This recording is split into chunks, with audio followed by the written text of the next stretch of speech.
up? What's happening on a Thursday? This was one of those weeks where it felt like it was real slow, and all of a sudden we're Thursday, and it's like, whoa, where'd the week go?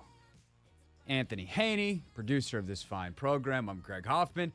Thanks for checking us out here on the Hoffman Show on the Team 980. We are always streaming live as well on the free Odyssey app, and this show also is on YouTube at the Team 980. Yes, you can watch it. And if you miss any of it, you can check the highlights out there as well. Clipped up nice and neat for you. Of course, the Hoffman Show podcast as well. We are 2 weeks from the NFL draft, Anthony. 2 weeks. In 2 weeks, I'll be looking at you through a computer screen as I sit somewhere in the greater Detroit downtown area.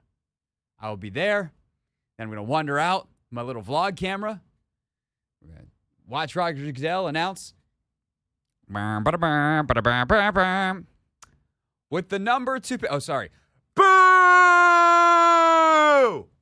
I had to set the stage for Goodell. With the number 2 pick in the 2024 NFL Draft, the Washington Commanders select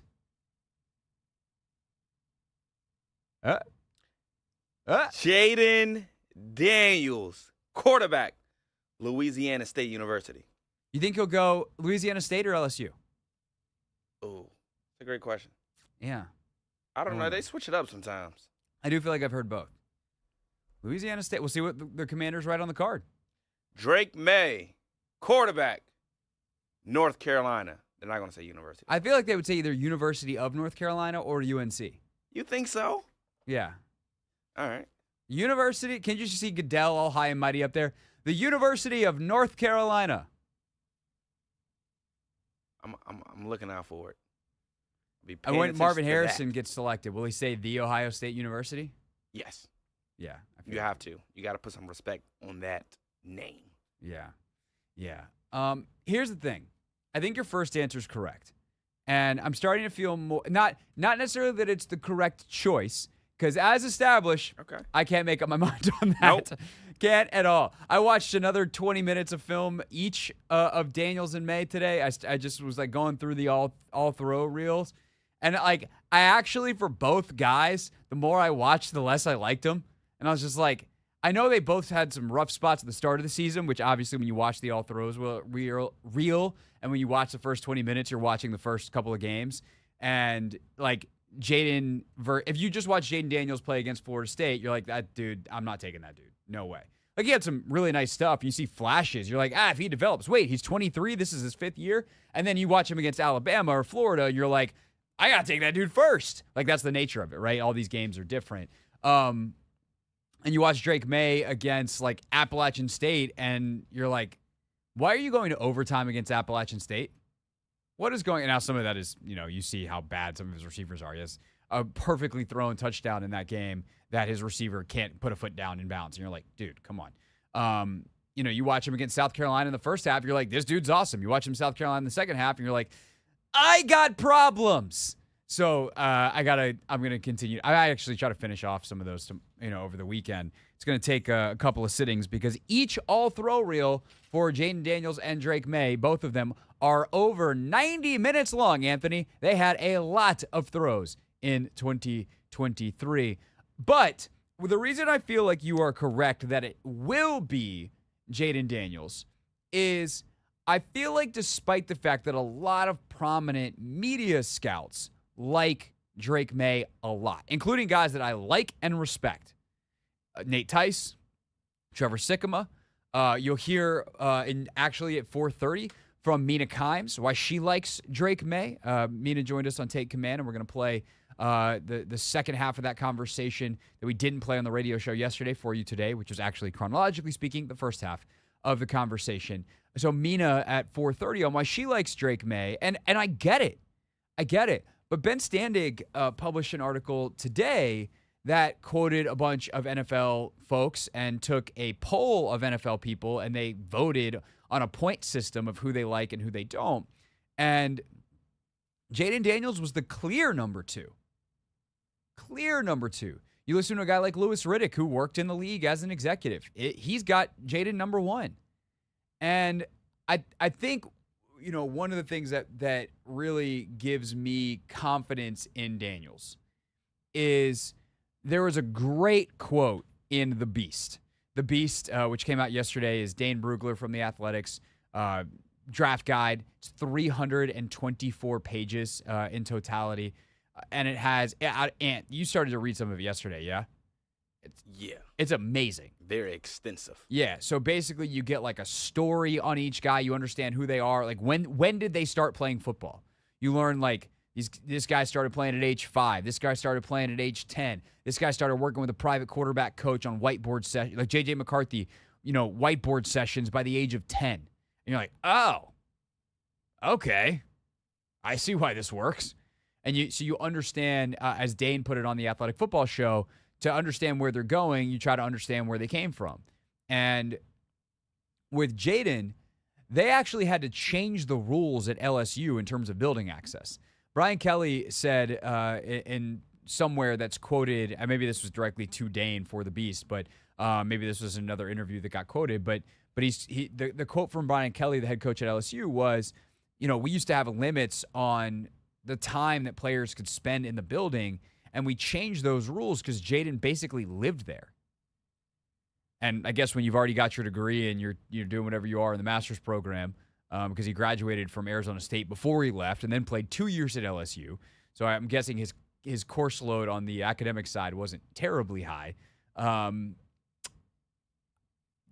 That tells me a lot. Because, I think one of the things that's been interesting about this process is when there is what feels like a key data point, either a pro or a con.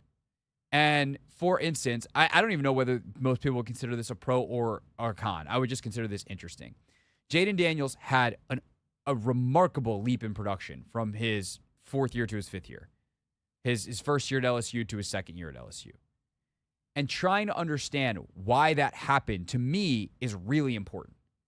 Why is it that he figured it out after that many years of college football to where he all of a sudden was the Heisman Trophy winner kind of out of nowhere in his final year at LSU?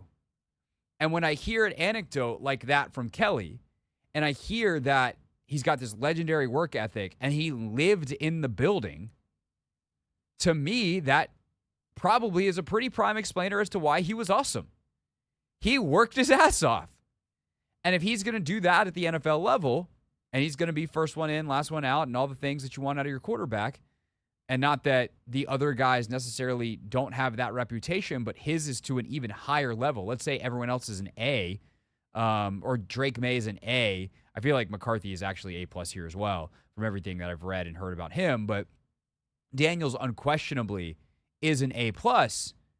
That gives me a lot of faith that he can continue to grow and develop despite the fact that typically older players do not, and that maybe he can overcome that, and that he will put in the work in the weight room to maybe add another 10 pounds over the next couple of years and be a little bit more sturdy in the pocket. Because if Jaden Daniels is 6'4", 220, I don't know that we're having the same conversation. But he played last year at 200 and something pounds, like 200 or 205 maybe. And so you see that on film. You see him occasionally get knocked down where you're like, I just watched Drake Maye, for instance, wiggle out of that. And so if he can add that extra weight and he's got the work ethic to do it, well, now we're cooking with some grease here. And so I think it's really interesting to get that background and then to see with that on the same day from Ben Standig, of course, at The Athletic as well, these NFL people be like, yeah, some of the stuff with Drake Maye that I don't like, that gives me greater pause than some of the stuff with Jaden where I watch him develop and progress. And is that because the order is correct? And that Jaden progressed and Drake seemingly regressed? Is that actually translatable to a trajectory that stays at the NFL level? Or is it because Jaden had continuity at LSU, same scheme, same receivers, everything, and then UNC lost a bunch of talent and changed offensive coordinators, and it doesn't seem like the coaching was very good his final year. And I think what you have to do is both look at those data points together, but also separately. I don't hold some of that stuff against Drake Maye, And I'm also really encouraged by some of that stuff at LSU. They're actually, like, it's not a pro, but it's like okay, I understand it on Maye's column. And it is wow, okay. I really love that from Jaden Daniels in his column on the pro side. It's Hoffman Show. We're on the Team 980. We're always live as well on the free Odyssey app. When we get back, we'll read you a couple of quotes from Standig's piece. It's this not truly a mock the mock, but a reporting the report, if you will. I'll give you a little bit of what some of the NFL folks are saying about Jaden Daniels, about Drake Maye, about J.J. McCarthy. We'll get into that. And then, of course, coming up at 4:30, you'll hear from Mina Kimes here on the Hoffman Show.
Hoffman Show. We're on the Team 980, always live as well on the free Odyssey app, streaming live on YouTube at the Team 980. A couple quotes from some NFL personnel folks to The Athletics. Van Standig has our eye on this Thursday, just 2 weeks from the NFL draft, where the Washington Commanders will select someone with the number 2 overall pick. Again, Standig in The Athletic, where you can also read The Beast, Dane Brugler's massive 324-page preview, or you can listen to the Take Command podcast and get a little bit of that information. We're talking to Dane tomorrow. Subscribe. That'll be out over the weekend on YouTube and then on Monday in your podcast feeds. But I thought this was great work from Standing, who has such great relationships throughout the league. And he got a couple of quotes on these top quarterbacks from an assistant coach, a scout. There was a couple of general managers that he talked to, a former head coach. And I thought some of these were really interesting. There's one assistant coach who said, Daniels is so good. He is so much better than Maye and McCarthy. It's not even close. Daniels can play NFL football right now. Again, I think these three are together. I think that I don't agree with that at all, that it's that clear. Even like their right now stuff, nevertheless, what they project to in the future. I do think that Maye is the most dangerous one to put out there right now. Daniels is the best one, but again, some of the McCarthy stuff is wild to me. I'm just like, you haven't watched him, which is weird if you're a scout or an assistant coach. Maybe just you haven't watched enough. I don't know. This is the one that I think is the money quote, though, of like I think this is accurate, and I think this makes the most sense as to why Jayden Daniels is a great selection at number 2 for Washington. Quote, Jayden probably made more progress than any quarterback coming out in the last 5 or 6 years. He can anticipate, make all the throws, and is an explosive athlete. As a scrambler, he's not Lamar Jackson or Michael Vick. His ability to process pre-snap has improved as a passer, which is hard to do in 1 year. We know he started working with virtual reality this season, got those VR reps, and that's when he took off. That, to me, is like the big deal. If you want a less positive quote, high upside, has a ton of room to grow. It will take a couple of years, and the offense has to be tailored to him. It's going to be some wow, but some ugly plays, a lot like Justin Fields. And if you're telling me you're drafting Justin Fields at number 2 overall, I'm probably interested in one of the other guys. The Chicago Bears just were like, we're good on Justin Fields. Although I think you can do a better job than Chicago did over the years of building an offense around him. But if you go back to that big money quote, hey, he started using VR and then he took off. Some guys just need the reps, and Jayden Daniels got enough reps with on the field and putting in the time. The virtual reality unlocked the ability to get more stuff in, and he was willing to put in the time. And I think that level of dedication, when you're a pro and you don't have to worry about going to class or time limits on when you're allowed to be in the building and all of that stuff, like that is why you take Jayden Daniels number 2. He is super talented and he works super hard. And there are gaps in what he can currently do. But if he can fill in those gaps, he's going to be really special. And that's why I think you ultimately take him at number 2, and why you get quotes like this from a personnel executive saying he could end up being the best one. Drake Maye had some much more variety in his quotes. Current GM, people are going to pick Maye apart. If he ends up being the best of the group, it won't shock me. He is made of the right stuff. Then, this is probably my favorite pair of quotes in the piece. Scout 1, Maye reminds me a lot of Herbert. Assistant coach, Maye is Herbert light. Take everything Herbert does and make it less. They'll be compared, but there's no comparison. I like Maye, but when I see the amount of work it will take to have him reach his potential, we'll be fired first. I tend to agree with personnel executive number 1. He scares the hell out of me. Longer thrower with a big arm, but not a quick release. Nothing feels like it happens in rhythm, and accuracy is average. Needs a year on the bench. I don't know that I agree with all of that. What's weird is sometimes his mechanics are sloppy, but his accuracy is still good. He just has a way of getting the ball there. Like the release is a little longer, but the ball shows up where it's supposed to. Like if you could just watch the ball, you'd be like, okay, this guy's awesome. And then you watch how it gets there, and you're like, I have concerns. So he scares the hell out of me. I think that is accurate. That part of it, I definitely agree with. So he's Herbert. He's not Herbert. Back-to-back quotes. This is why this time of year is crazy, because you watch the same guy, experts, and you get wildly different opinions. J.J. McCarthy, last set of quotes here. An assistant coach says, McCarthy's technique is jacked up, but when we met him this draft cycle, he knew he had to work on layering the ball. Maye is more of a sandlot passer. JJ is probably better at working from the pocket in the long term. I'd probably take him 3rd. This coach obviously had Jayden number 2, Caleb Williams number 1. Scout. I don't love McCarthy. He's a winner and has all the intangibles, but I wouldn't say I like his arm and think the athlete is a little overrated. He reminds me of Daniel Jones. I think that's wild. I think if you watch Daniel Jones and J.J. McCarthy, you see two very, very different players. Yes, they are both taller, skinnier body types. Jones is way bigger. The reason Jones went top 10 is because he's like a prototype athlete in terms of 6'4" or 6'5". Like, he's a big freaking dude. McCarthy's like 6'2", certainly big enough, has NFL size, 6'2.5", almost 220 pounds, but he's not Daniel Jones from like a build standpoint. Straight line speed, Jones is probably faster. You just have to watch out for the goal line at the end, Ant. I'm sure you remember. It wasn't the goal line. It was like the 8-yard line. Yeah. Whatever it was. That'll trip you up. Yeah. And then I would say that the elusiveness that McCarthy has is nice. But I also think like he just throws better on the run. And I just don't get the McCarthy arm thing. He rips balls all over the place on film. And again, his all throws reel is 47 minutes. The other guys are an hour 38. The volume is low. But to me, I look at some of the mistakes that he has, or the not even the mistakes, the weaknesses in his game, and I go, let him get more experience, and those will iron themselves out because he's actively working on them. I think where I'm at 2 weeks from the draft is McCarthy's the guy that makes me the most comfortable. I realize that I then get instantly uncomfortable because that is a wildly minority opinion, that most people are on Daniels or Maye. I'd probably then be most comfortable, on a comfort level with Daniels and then Maye, but I totally understand taking Maye because he undoubtedly has the highest upside of them all. That's kind of the summation. And, I think what reading this piece did and reading some of the stuff in some of these more extended scouting reports that Dane Brugler did is you come out of it, I think, feeling really, really good about Jaden Daniels. And he's currently the betting favorite. He's the guy that I would guess they're going to take, and a guy that I think you can do really well with, especially with Cliff Kingsbury. But I think you're always going to wonder, like, with Drake Maye, if it could have hit for you, how good could he be? But then again, if Jaden's going to improve like Jaden's going to, some of these scouts think Jaden's going to improve, maybe he winds up being great, not just good, but great. And then you've solved all your problems at quarterback for the first time in a long time, maybe decades, half a century in Washington. It's the Hoffman Show. We're on the Team 980. We're always live as well on the free Odyssey app, streaming live on YouTube at the Team 980. We're next. You get the other half of our conversation with Mina Kimes, ESPN NFL analyst. That's after this quick break and an update from Ted Emmerich down in Augusta.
The Hoffman Show. We're on the Team 980. We're always live as well on the free Odyssey app and streaming live, of course, on YouTube at the Team 980, where you can watch full episodes, if you like, of Take Command, although you don't have to go anywhere right now because we're going to play the first part of our interview with Mina Kimes for you here on the radio show. Of course, Mina, ESPN NFL analyst, really doesn't need any introduction. We talked to her about some all kinds of inflection points of the draft, like what happens with Brock Bowers, how could that affect the tackles, and then ultimately could that affect Washington trading back into the first round.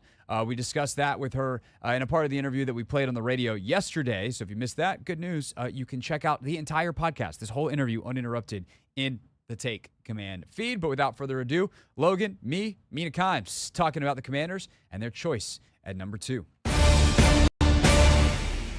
Our guest today is the freshly Emmy-nominated co-host of NFL Live, ESPN NFL analyst Mina Kimes, also, of course, host of the Mina Kimes Show featuring Lenny. Mina, thanks so much for doing this. Welcome to the show. Hi, thank you for having me. Fun and interesting time to talk about the Washington football team. Yes, although interesting for a different way than we're used to, which honestly, thank God. It has been a wild couple of years, but we wanted to have you on because we're big fans of what you're doing with the War Room concept on your show, and I think it's really fun to kind of just like put that pressure on in the moment. So we thought we'd start with a couple of the teams there, but obviously spend a little bit more time, undue time, if you will, on Washington, or I guess it would be undue time if this wasn't ultimately supposed to be a Commanders podcast. So with one, obviously it's Caleb Williams. We know that, and thus we can skip it. But when you've put Drake Maye up there for folks. You put Jaden Daniels up there for folks. I don't know if you put a JJ McCarthy up for anybody to select from. I have not. I have not done that. Yeah. But you did put a pretty interesting trade up for Chris Sims this week on the most recent version with that Minnesota 11, 23, and basically every second round pick that they are allowed to offer. So let's take the trade off the table for a second and just the two that you have at the top. If I put you on the clock and say Jaden Daniels, Drake Maye, who's your pick for Washington at 2? Yeah, my pick is Drake Maye, which going into the draft season I thought was going to be the consensus. Turned out it's far from the consensus. In fact, you've got Jaden Daniels now being picked to go first overall by some analysts. Not going to happen, but some of my colleagues like him better than Caleb Williams. But for me, it's Maye for a number of reasons. I think the biggest one is I just think the traits at this point, when you look around the NFL and you see the quarterbacks like Mahomes, Josh Allen, Justin Herbert, there's just that common thread of the unbelievable arm talent with the second reaction ability is something that I see in Maye, which isn't to say he's going to be any of them, but I think he's very unique in that way. I also think at North Carolina, he faced a ton of adversity this season, really difficult situation, lapses in pass protection, vastly inferior weapons, of course, to Daniels. And I think that explains a lot of the issues at time you saw on tape. So I like his upside a lot. Might take him a second to sort of reach the ceiling, but I think because of how high the ceiling is, I would pick him second overall. Is there any reservation about some of the like technical stuff you see on tape? Obviously, excuse me, with like footwork, the drops, kind of the inaccuracies, like, and you mentioned, like, I think I would be in total agreement with you, right? It's extremely important to like acknowledge his ceiling is probably the highest of anybody in the class outside of Caleb Williams, but like, is he going to get there, right? Allen, they kind of sat with him for 3 years, Mahomes got to sit, all these guys with all these kind of tools that need developmental periods made it happen. Is Washington in a position where they can make that happen? And do you think he can get there? It's a great question about Washington being in the position to start with, and you mentioning that some of those like toolsier, raw quarterbacks having time, or, in the case of like Allen, like a really good situation in Buffalo where it actually took Josh Allen 2 years to really become Josh Allen. They go out, they build, they trade for Stephon Diggs, for example. And I think with Washington, it's a good question because while Washington has the skill players, the offensive line is a huge, huge question mark, even with some of the additions that they made in free agency. That said, I don't think like, I don't see Maye as a prospect where issues in pass protection, I think, would affect him necessarily. Like, the whole David Carr example. To me, it would more be about coaching and scheme. And actually, that's probably the bigger question I have is Cliff Kingsbury, also more than the personnel around him. Is he the right play caller to develop him? I do like the fact that there's Cliff Kingsbury, the play caller, and then there's Cliff Kingsbury, the developer of quarterbacks. And I think actually it's that second part that I'm maybe more confident in. And I like the fit more from that perspective because, to your point, there is some mechanical stuff that needs to be cleaned up. Yeah. It's every time you feel like you make a decision, we're just like, all right, the guy that we like is this. And the minute that name comes out of your mouth, you're like, but you're passing up over here. And I think it's also like a patience thing. Washington fans have been waiting for so long. And so for some of them, they look at the Marcus Mariota side and they're like, that dude can't play. You have to take Jaden Daniels.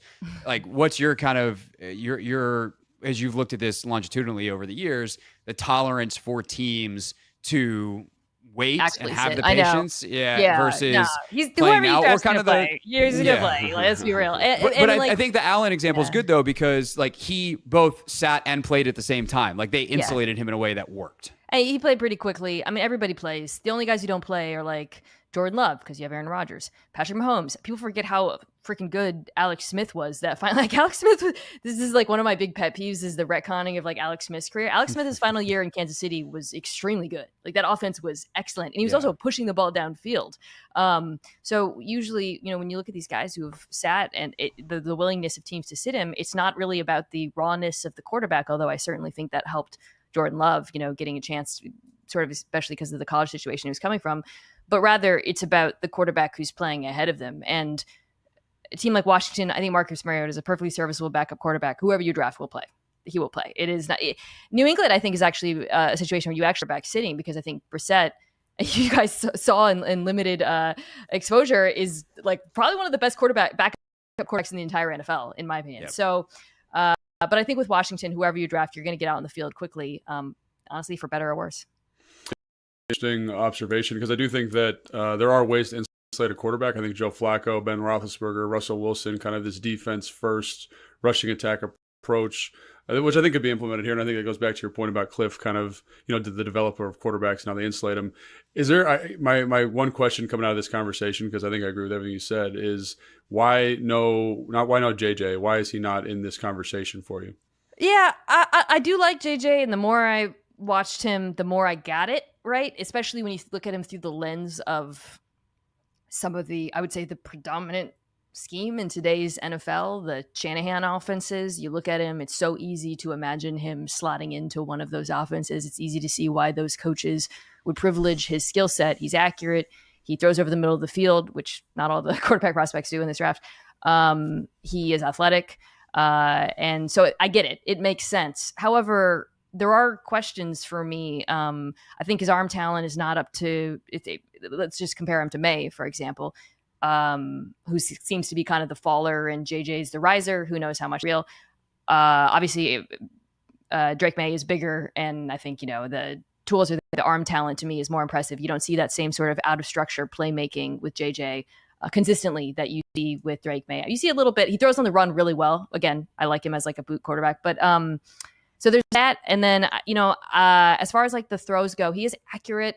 There aren't to me, that many touch throws on tape. It's a lot of line drives. I have questions too about sort of ability there compared to, again, the top three quarterbacks. So I think you see that all with them on their tape.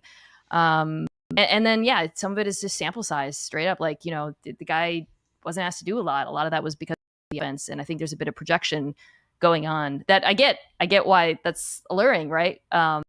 Which is always like the unknown. But for me, it raises questions. Yeah, it's funny because I think Logan and I both had the same thing, but we also have had to check our biases big time with JJ, because it looks like, as you said, the predominant system, which he played in, and I've covered my entirety of my career. And he played in for almost the entirety of his career. So it's like, oh yeah, that looks like NFL. That's the NFL we know. And so it's the hard. Offense is an NFL offense. Yeah, you're watching right. a guy run it. I mean, so much like we were on NFL Live talking about Bo Nix, and I was like, dude, I don't know.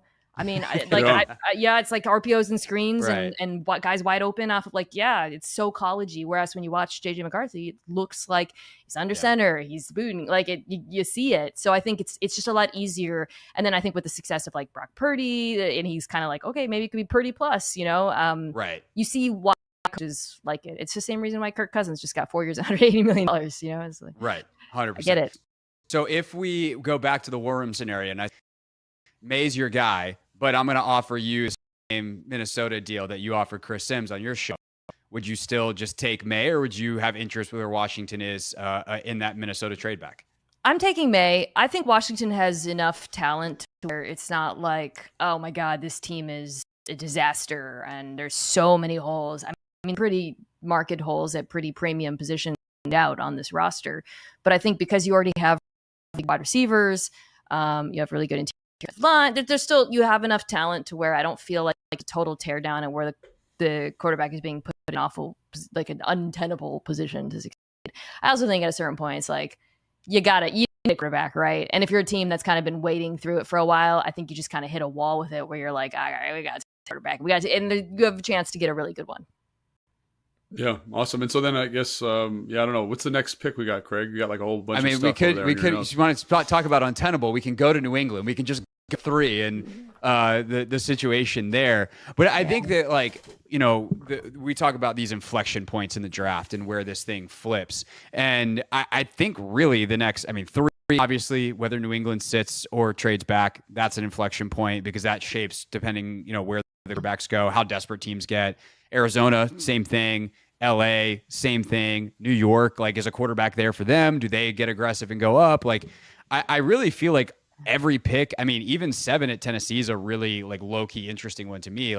I feel like the draft could just veer off in a bunch of different directions at any one of those picks. I think you could see teams trading up to, like you said, every spot from 3 through 9, which is wild. But not just because of the quarterback factor. So at 3, 4, 5, whatever team wants either QB3 or JJ McCarthy, maybe even higher, whatever, you're suddenly looking at, okay, any of those teams, Minnesota, Las Vegas, Denver, could potentially trade up. But I'll say this too, the wide receivers, the top 3 wide receivers in this draft, Harrison Jr., Odunze, and Neighbors, are so good and so universally thought of that way that I wouldn't be surprised if you might see a surprise trade up to 7, 8, 9 from one of those receivers too, which is crazy because that so rarely happens.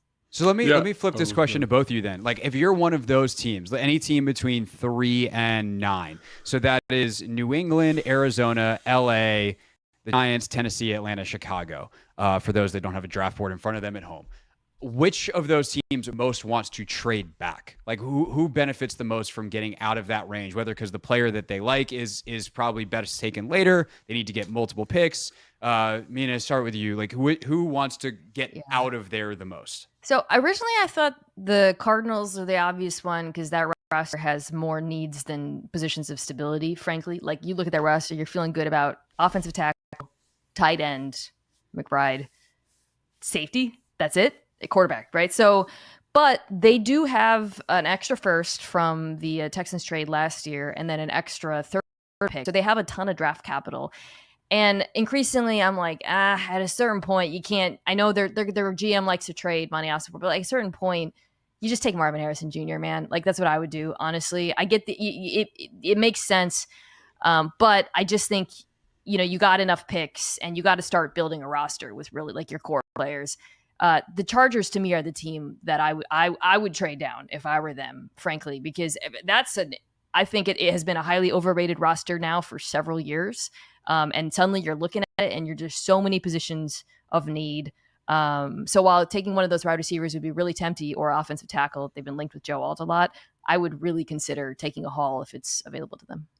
Yeah, I totally agree. I think stylistically, who Harbaugh wants to be, I don't think there's a player there in that kind of range that you feel really good about. I think Joe Alt's a guy that gets a lot of love, but I think he's a little bit more developmental than people want to think. I think Olu Fashanu is kind of a lot of people's too. I don't think he's physical enough, quite frankly, for what Harbaugh wants to be. That's so great. I think you're kind of in that J.C. Latham, Troy Fontenot, Amarius Mims kind of range, and I could easily train down to 11 and probably get one of those guys there. Talisi Fuaga is the other guy. So I just think stylistically, the culture they're trying to build there, you're looking for a big, mauling right tackle that can block gap scheme runs and be aggressive. So why not get some money in return for the player that you really want, which is later in the draft? Yeah. Totally agree. So that brings us then to 7 and 8, Tennessee and Atlanta, which have been like at this point feels like a joke. It's like, okay, Tennessee, pencil in Alt, Atlanta, pencil in Turner. Which do you think is less likely to actually happen that way? It's such a good question. I did it. I asked the good question. Logan, I'm so sorry. We've been doing this podcast for 2 years. I haven't asked you a single one. Mina's been here for 10 minutes, and here we are. I've done this War Room draft now 4 times, and every single time it's gone all turn. Or, and it's just, I think it'll be really hard, though, for both those teams to turn down the big 3 receivers, but it's so obviously not what they should do. So the more likely outcome to I guess throw a little bit of a curveball would be Tennessee trading down and someone else jumping the Jets and the Bears to get like Odunze, because Tennessee thinks, to Logan's point, we can get one of those offensive tackles a little bit later. That would be the more likely outcome. Yeah, and I was going to say, like, Tennessee, to me, like, knowing Bill Callahan and knowing stylistically like who he wants to be, they want to run a lot of duo, want to get the ball downhill. Like, again, both those players don't really fit like from a cultural standpoint. The one that gets me, and I think you've talked about this on your show, Mina, is the Atlanta one with Dallas Turner. Like, when I watched the tape of Dallas Turner, I'm like, the guy to me is Laiatu Latu, like, is a pass rusher. And I know there's the medical stuff, I know there's the stuff, but like, if I want 10 sacks next year, the guy I'm drafting is the kid from UCLA. Like, I'm not going in on this like traits. Again, the traits are important, no doubt. Oh no, but you're I right. want to get your thoughts on it. This is a head heart thing for me, because my heart, I like Latu's tape better. I mean, he's so freaking polished as a pass rusher, and it's so it's so easy for me to imagine him being productive in the NFL immediately. But I try to put on my GM hat when I think about it, and it's like obviously the injuries are real, and it's something you have to consider. But then, like, with these pass rushers, you do the traits and the length and the athleticism and all of that, and the size and all of it does. I mean, Latu's athletic, though. It's not like he's not athletic, but I have questioned the fact that I have Turner in chalk there. He does have a lot I like, I think, no doubt, more explosive, for example, but you do wonder, you're like, okay, well, like, where's the production? Is this the production of a top 10 pick? And we have seen in recent years, by the way, like, the traits-ier edge rushers have struggled in the NFL. You think about Walker in Jacksonville. So I have been wrestling with this as well. And this is something, it's almost like Atlanta, it's like not, it's kind of a curse for them to pick at 8. And maybe they're a trade down because it does feel too high, right? To take the edge 3 years in a rusher. row that they've been at 8. So like literally they are cursed. That's and this is the year, by the way, more than any of those other years, where actually you do want to take a skill player at 8. And they don't need a skill player because of the way they've drafted. Right. So it's like kind of weirdly the board is not perfect for them because so maybe they're more of a trade down team, actually, as we talk this through. The other thing I wanted to ask you is, obviously we talked edge rusher there, is the best defensive player an edge rusher, or is it a corner, or is it a interior defensive player? Because I think, like, I look at, Quinyon Mitchell, and he's my highest rated corner. And from a trait standpoint, from a production standpoint, maybe he fits that bill a little bit more acutely. Or there's Byron Murphy, who, again, like, there's issues there in terms of total production. He's on the ground a little bit more than you like, but in terms of upside, he's like Grady Jarrett's clone, and they have a lot of success with undersized interior players. So I think Murphy's the best defensive player, to answer your question. Look at this. Look at that. That's kind of where I landed. Yeah, I just like all around, like, we think, I don't know. I think he probably has the highest floor and the highest ceiling to me. But just because of positional value, I have him go a little bit later. We'll see, though. I don't know. But wait, say that again. Well, like, we just saw all these defensive tackles get paid $20 million bucks. When I say, I meant not positional value, needs, rather, more. Needs, so, like, I got positions you. that the teams need. Yeah. We're about to fight on the show. No. It's a good time to be a defensive tackle. Yeah. And I think, him and Newton, who's the other 3 tech that keeps getting kind of pushed up boards. Like, I think, you have to take that in consideration if you're a team picking in the middle, like your Seahawks at 16. The Seahawks at 16 is the kind of the team, but the Rams at 19 are the other obvious thing. Like it's now, positional. This is where like positional value does help. Like, yeah, there's actually a huge benefit to getting a penetrating 3-tech on a rookie deal for 4 years. And it's why, like, a guy like Bowers could be the faller where a guy like that might rise. Well, so that's actually where I wanted to go next. If we want to get into a fight, we can talk about tight ends, Logan. But you know nothing about that position. Let's talk about that. Only played it for 10 years. Not like Brock Bowers did, that's for sure. No, that's for sure. All right. That is our chat with Mina Kimes, which the rest of it, including what she thinks the Jets should do at 10 with Brock Bowers, and then how that decision shapes the rest of the first round, because that could start the run on offensive linemen, or it could stem it off for a couple of more picks. Obviously, where Bo Nix and Michael Penix fall. We go through the rest of the first round in the back half of our interview with Mina on Take Command, and she also answers the question, should the Commanders trade back up into the first round for whether it's an offensive lineman, a corner, a wide receiver. We talk about that all with Mina on the Take Command podcast, available now wherever you get your pods. When we get back here on the Hoffman Show, Kevin Sheehan is going to join us to put on his professor's cap or his professor's spectacles. Is this the most important draft in Commanders history, period? Or question mark, I guess. Recent history since at least 2012. What other drafts are on the list as the Commanders sit at number 2 overall? Kevin Sheehan gives his take on that and what they should do with this all-important draft next on The Hoffman Show.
It's the Hoffman Show, Hour 2 here on the Team 980. Always live as well on the free Odyssey app and streaming live on YouTube at the Team 980. Just after 5 o'clock, it is time to talk about our top story, which is that the NFL draft is 2 weeks away. And to do that, let's bring in one of our own here on the Team 980. It's time for Not My Beat. Today's top story from the perspective of someone who's there. You are looking live. This just in. Not My Beat. Now, Kevin Sheehan has been here, so to speak, his whole life in D.C. as a Commanders burgundy and gold of all varieties and names fan. And thus, Kevin, we thought you, as you are kindly called Professor Sheehan often by the good doctor, Doc Walker, are the perfect person to go down the history lesson with. Are you ready to put your professorial hat on for us? Oh, yeah. Did I qualify for that level? I mean, actually, Smoot calls me professor. I didn't know Doc called me professor. I feel like I know Doc calls you Coach Sheehan. It's quite an honor to be called, whatever, any name by these guys. But go ahead. What's up? Yeah, so Anthony had a good question the other day. He's like, is this the most important draft in franchise history? Which, for a franchise that's 100 years old almost, is a pretty large question. But when you think of like the most important drafts in the history of the burgundy and gold, what are the years that come to mind, and how would you even go about like framing that question? Because I feel like sometimes it's even hard to tell in real time, although this one with the number 2 pick, the new everything, feels like we know ahead of time it's pretty important. Yeah, I think this is it, Craig. I mean, I'm just trying to think. Any year that they've had a top-level pick with a need of quarterback coming off bad seasons were probably really important. 2012 obviously comes to mind. Yep. 2019 comes to mind, although they didn't have the number 2 pick in that draft. No, this one feels – look, from a business standpoint, they still don't have everybody back on board. Those games last year – the tickets sold were still primarily to the opponent's fan base after the opener against Arizona. They still have people wondering what this new group will be about. It's great not to have Dan here. That's a step in the right direction. There's a lot of complexity to other things surrounding this franchise. Winning has to happen, for the largest percentage of people that are out there on the fence on whether or not they're going to jump back in or not.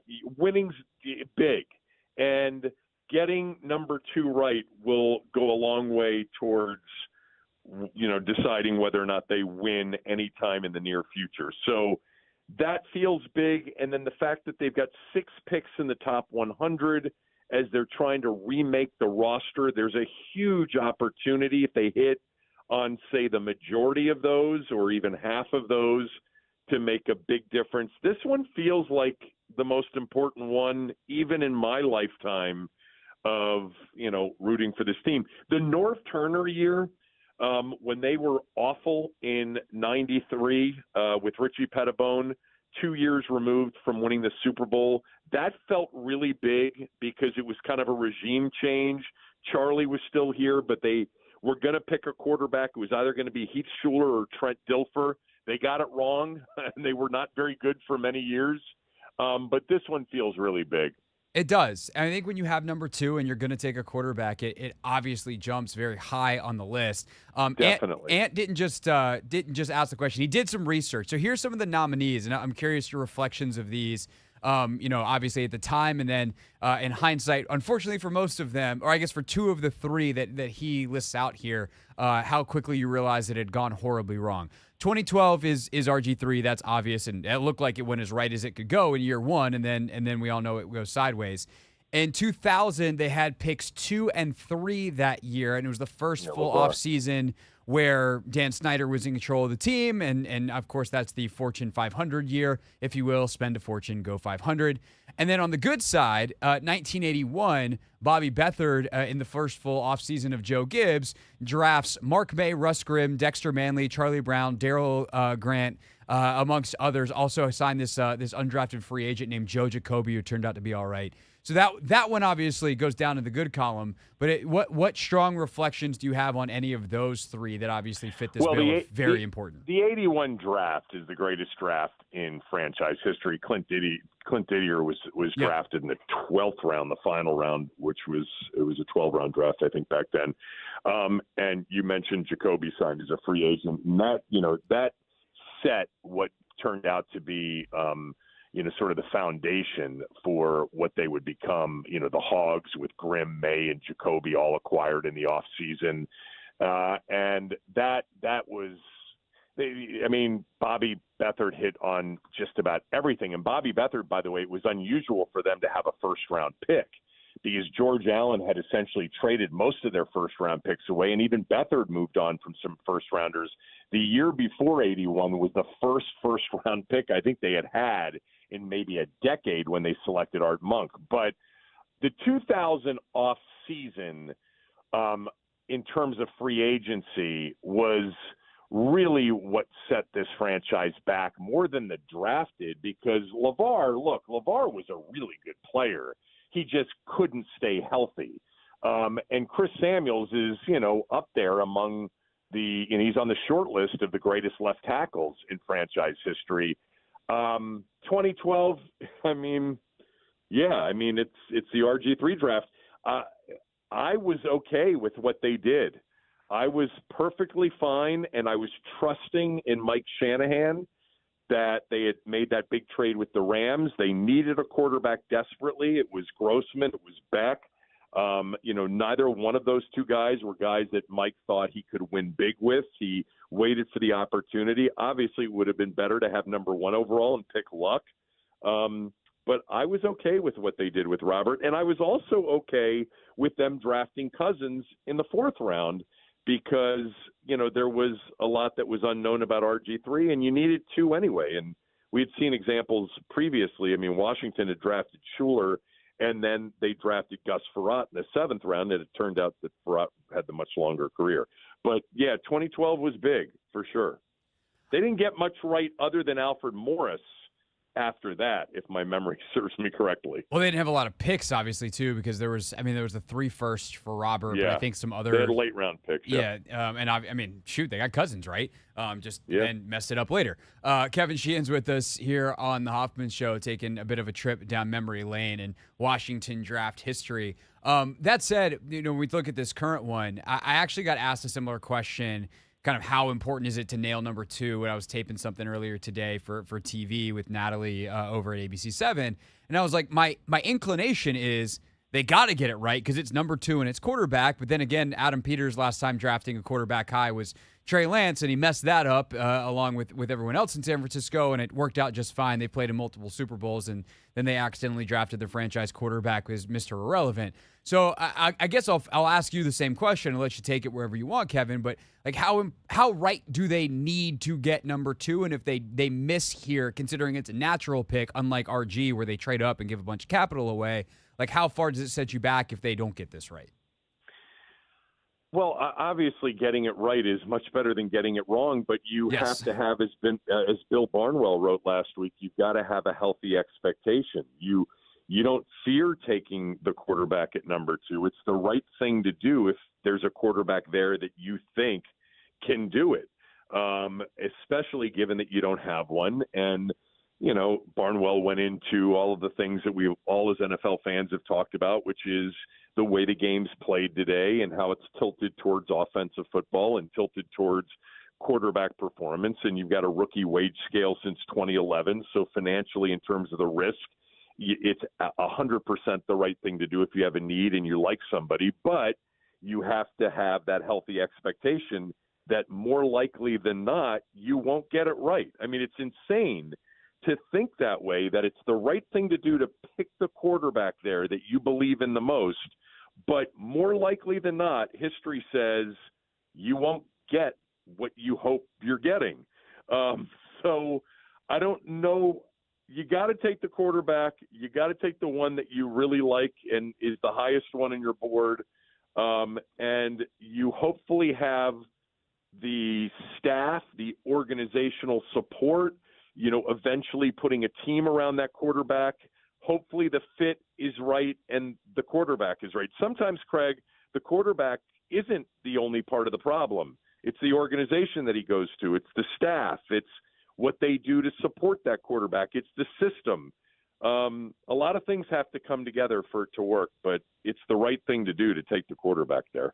Yeah, without question. And that dichotomy is really hard, I think, for some people to swallow of like, people will say, oh, well, the history of failing at number 2 or not at number 1 or outside this or whatever is so high. And I'm like, okay, well, what's your plan? And it's like, well, I'm like, you tell me what works better. We can do that. But there isn't a good answer to that. So you just go and do it, which then leads to this question. How confident are you in Washington's current setup to not get it right, but make it right? Those are two different things, right?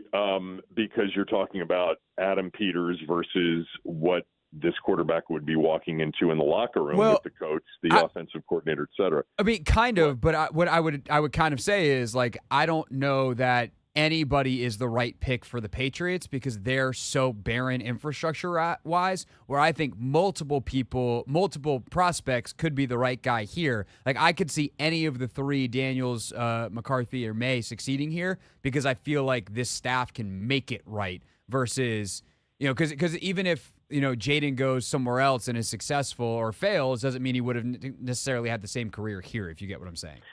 Yeah, I mean, what I'm saying is, I don't know. Maybe Alex Van Pelt will be a savior in New England, and maybe Cliff Kingsbury really is cut out to be a college coach. And, these are things that I'm not completely confident in, but obviously I feel better about this situation than 2 years ago at this time, or the last time they took a quarterback high. They've been able to, with Dan Quinn, I think, being the impetus for this more than even Adam Peters or Josh Harris, they've been able to attract a very impressive group of people that have come in here with lots of experience and lots of experiences. And I do feel that I feel like certainly Daniels and Maye would be the 2 other than Williams that I would feel like it should be a good fit here, but we're not going to know until we actually see it. But yeah, it's a lot better than it's been. That's for sure. So you don't put McCarthy in your list there? No. Why not? I don't. A couple of reasons. Number one, isn't fair to him. I just haven't seen enough of it. Like I've seen with Daniels, like I've seen with Maye and Caleb Williams. Number 2 is what I have seen, I think is good. I think it's solid. And I think some of the comps that people have made, like, hey, he plays like Kirk Cousins, he'd be perfect in the Shanahan scheme. That's great. I would never, as much as I like Kirk Cousins, I would never spend number 2 overall on him. So what I've seen from Daniels and what I've seen even from Penix Jr.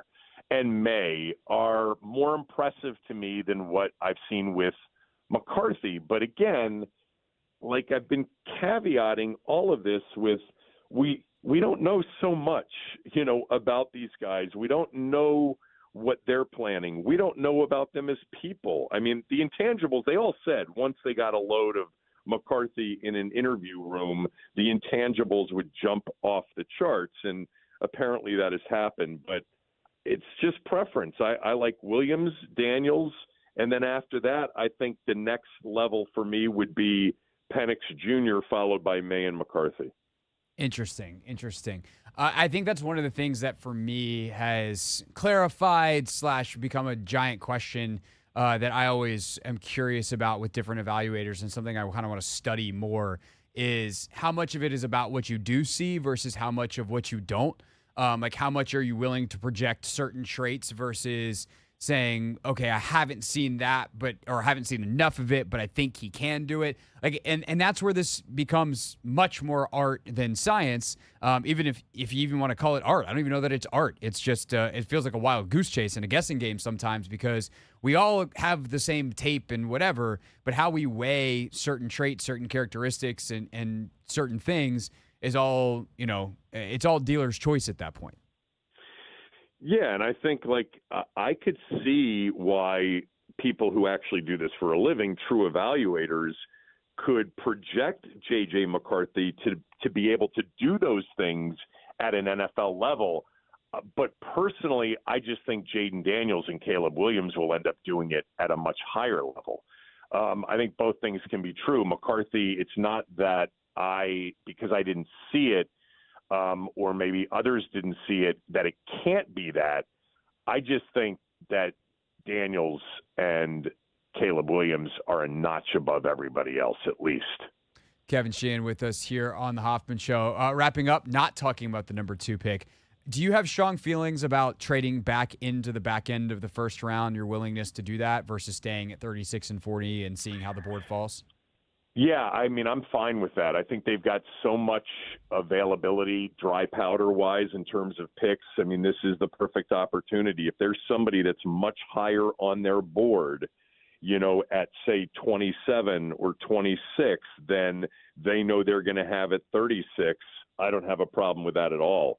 And I think it's even possible with left tackles, pass rushers. I don't know about receivers jumping back into the first round, but it's very possible that they want to come out of this draft with a guy that they feel like they can plug in very soon at left tackle, and that guy might not be there at 36, but he might be there at 26, and I'd be okay with that. Yeah, that's what happened. We did our mock draft 1.0 on the show here yesterday. Wound up trading back up for Marius Mims, Tyler Guyton, another name to watch in that realm as well. Kevin Sheehan, of course, 10 a.m. to 1 p.m. daily here on the Team 980. You can also check out the Kevin Sheehan Show podcast. Kevin, always appreciate your time, sir. You can take your professorial spectacles off and relax for the rest of the day watching the Masters, because I'm sure you already are. Greg, 2 weeks, that's all we have. I know. I know. Get here fast enough. I'll be sitting in Detroit somewhere in 2 weeks, so that'll be a good time. I'll talk to you the day of, hopefully. All right. Yep, definitely. Sounds good. All right, thanks, Kevin. That is Kevin Sheehan with us here on the Hoffman Show. Speaking of the Masters, we got an update for you in just a few minutes from Westwood One and Ted Emmerich. Tiger Woods on the course, some of the big names at the top of the leaderboard down in Augusta. But coming up at 5:30 on a Thursday, you know what time it is. It is time for Never Read the Comments.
warn you, bro. It is You a did. mess in downtown Nashville every day of the week and twice on Sunday. Not even. We moved hotels the next night.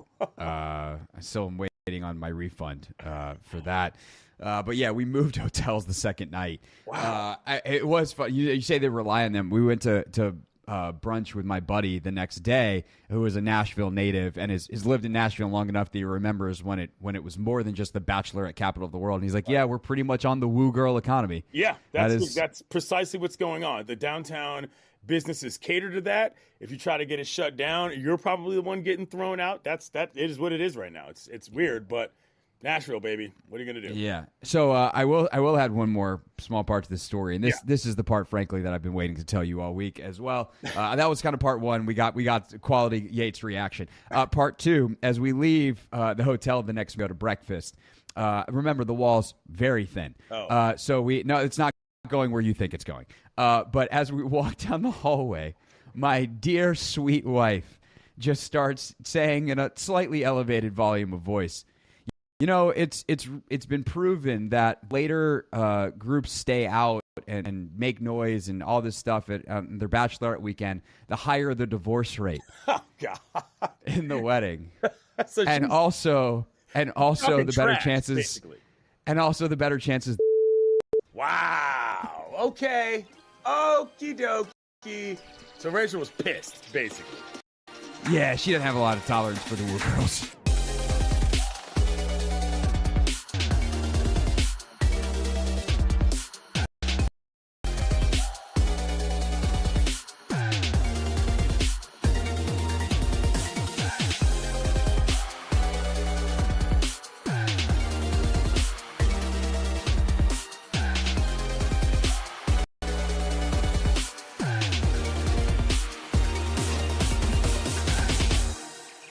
They say on the internet, like, feel free to post stuff, you know, like your friends' photos, but like whatever you do for your own well-being, don't read the comments. Comment section, bad idea.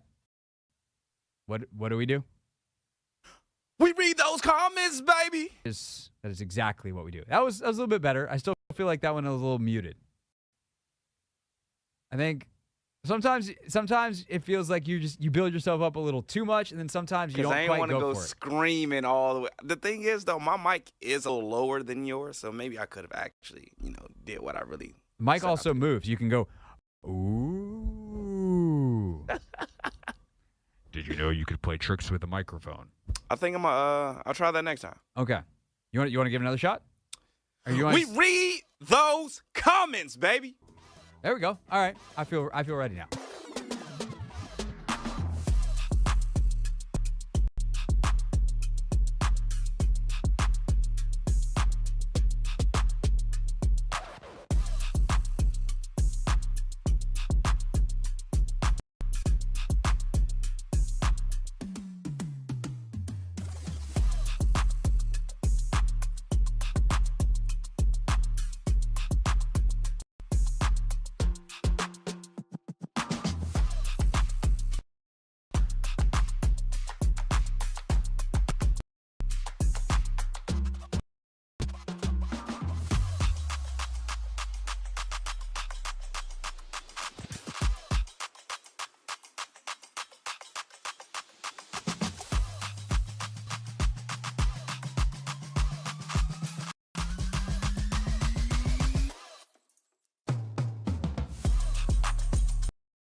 It's the Hoffman Show. We're on the Team 980. We're always live as well on the free Odyssey app. We are streaming live on YouTube at the Team 980.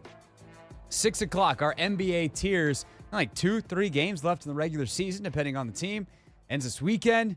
So, who's in, who's out, who's on their way to prime contender land? That coming up at 6 o'clock. Right now, though, it is 5:30. It is a Thursday, and that means it is time to not listen to good advice. We tried to warn them. They didn't listen. Yeah! Every week, the Hoffman Show goes into the belly of the beast. We read those comments, baby. Never read the comments. Except for we do. Weekly, 5:30 on the Team 980. You can leave your comments at the Team 980 or at Craig Hoffman on YouTube. And we will respond to the good ones, the thoughtful ones. I reply to plenty online as well. It was a very interesting, kind of almost weird week for me on YouTube, Ant, because there was obviously a lot of football content. We also got some Iowa USC comments to respond to because our breakdown of the game got over 12,000 views in just a couple of days. It's one of our biggest videos of the month. Good gracious. Everyone watches women's sports, they say. I see. Turns out they were right. But we start off with the football, and we start off with some reaction to Mock Draft 1.0 that Anthony and I did yesterday here on the old radio show. Austin says, I really like the idea for the Commanders getting back into the first and taking their left tackle of the future to pair with the rookie QB. Would be huge if it played out that way. Frequent streamer of the show, the most frequent commenter on the live stream, Locked on Law, says if all Washington gets out of this entire draft is a quarterback at number 2 and a left tackle at 20 or thereabouts, and if both pan out, this will be a successful draft. That's two cornerstone positions they desperately need to fill. Defensive end is number 3 on the list. If you draft a quarterback and you have someone to protect him, that's good. Lucas is not that protector. Of course, that's what we did, Anthony. We traded back up. And I said in our reaction video, if you will, our reaction segment yesterday later in the show, when we thought about and kind of reflected on what we learned in the first round, I did say I have a little bit of regret in trading back up for a pass protector, not because I don't think that we got great value in trading up for Amarius Mims. I think we went to 23 with Washington in that trade, but because the tackle depth in this draft is greater than the edge depth, there wasn't an edge on the board for us to trade up with, and so ultimately, I'm fine with it. But it is something to watch for on draft day if they trade back into the first round because Leatu Latu falls or one of the other, I guess we could have gone Darius or Chop Robinson. I would probably pick Darius for this team, but I would trust Dan Quinn if he wants to go Chop Robinson. I think that it's about when you all of a sudden look at the board for the next day and you go, okay, well, what's left? Which is why when Linnell, for instance, is gung-ho on trading up for Brian Thomas Jr. in the first round, trading back into the first round for BTJ, it's not that I don't like the idea in a vacuum. It's that the idea doesn't exist in a vacuum. There are so many receivers in this class that trading up for him is not that much of a value compared to just taking someone where you're at and also getting an extra player.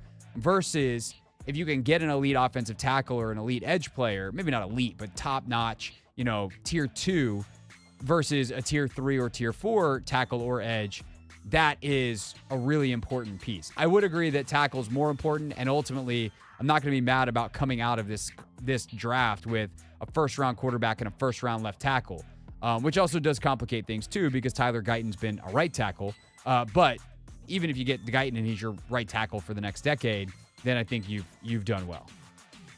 Yeah, and I think I said it before, just because the defensive end position isn't so deep, I wouldn't mind, going with the defensive tackle ahead of an offensive lineman, even though I think our need is more so on the offensive line before it is the defensive line. But, 100% the need is more. Yeah. You have starters at defensive end. You need impact players. Yes. You have a backup currently starting. One of the better backups in the league. Cornelius Lucas is very, very good as a swing tackle. Can pretty equally play left or right and has shown an ability to start multiple games. Like, he's the caliber of swing tackle that he can't just buy you a couple series. He could buy you a couple games. But do you want to playing 17? Not so much. And that's where Washington is right now, which makes like an Amarius Mims thing super interesting because he played really well in the SEC. Yep. Like, all of his tape is good tape. The thing is, it's only 8 games worth. So there's very little experience at Georgia for Amarius Mims. Talking about the quarterback position, Derek B2405 says, of course, year one matters, as I was talking about. Do you want you're the best guy in year one, day one, or do you want the guy who's going to help you most over the next 5 to 10 years? Of course, year one matters. In what walk of life does 20% of a 5-year contract not matter to a business? If the Commanders plan to draft Drake Maye with the expectation that year one doesn't matter, then they should trade Terry McLaurin and Jonathan Allen for as much capital as they can get before the draft. I would say this is what we call a half-baked take. It's not that there's nothing wrong here or nothing right here. It's just, I don't know that we fully thought it through. One, the second part first. That would presume that Terry and John can't help you in years 2, 3, 4, and 5. And I don't think that's accurate. Especially years 2 and 3. I think 4 and 5 are still on the board, especially for Terry. Positionally speaking, that age is a little better than D-line. But you still can help in year one, set you up for year 2 and year 3 and year 4. But the point here is to what? What are we playing for, Ant? What do they give out at the end of the year? A Super Bowl? Yes, they give out a Lombardi. And is there basically any way the Commanders are collecting a Lombardi in year one? Nope. So at that point, if I tell you player A is going to help you win 8 to 9 games in year one, player B might not be ready to play, and thus he's going to develop, and you might only win 6 games. But in year 2, 3, 4, and 5, player B, that second guy, is going to be more likely to help you win a Lombardi. Which one would you rather have? You'd rather have player B. Yeah, the latter. Yeah, the guy's going to help you win the Lombardi. And that's what we're talking about here.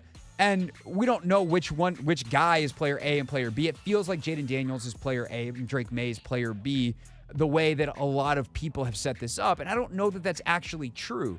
But the point is, I don't really care that much how ready they are instantaneously, not because it doesn't matter at all, not because, yes, the clock is constantly ticking when you have that rookie quarterback contract, and the sooner you can win, the better. But the reality is, these guys are more likely than not, barring something miraculous happening, and miraculous would be like a repeat of CJ Stroud's season where Houston still got knocked out early and wasn't really a serious contender on the Chiefs level.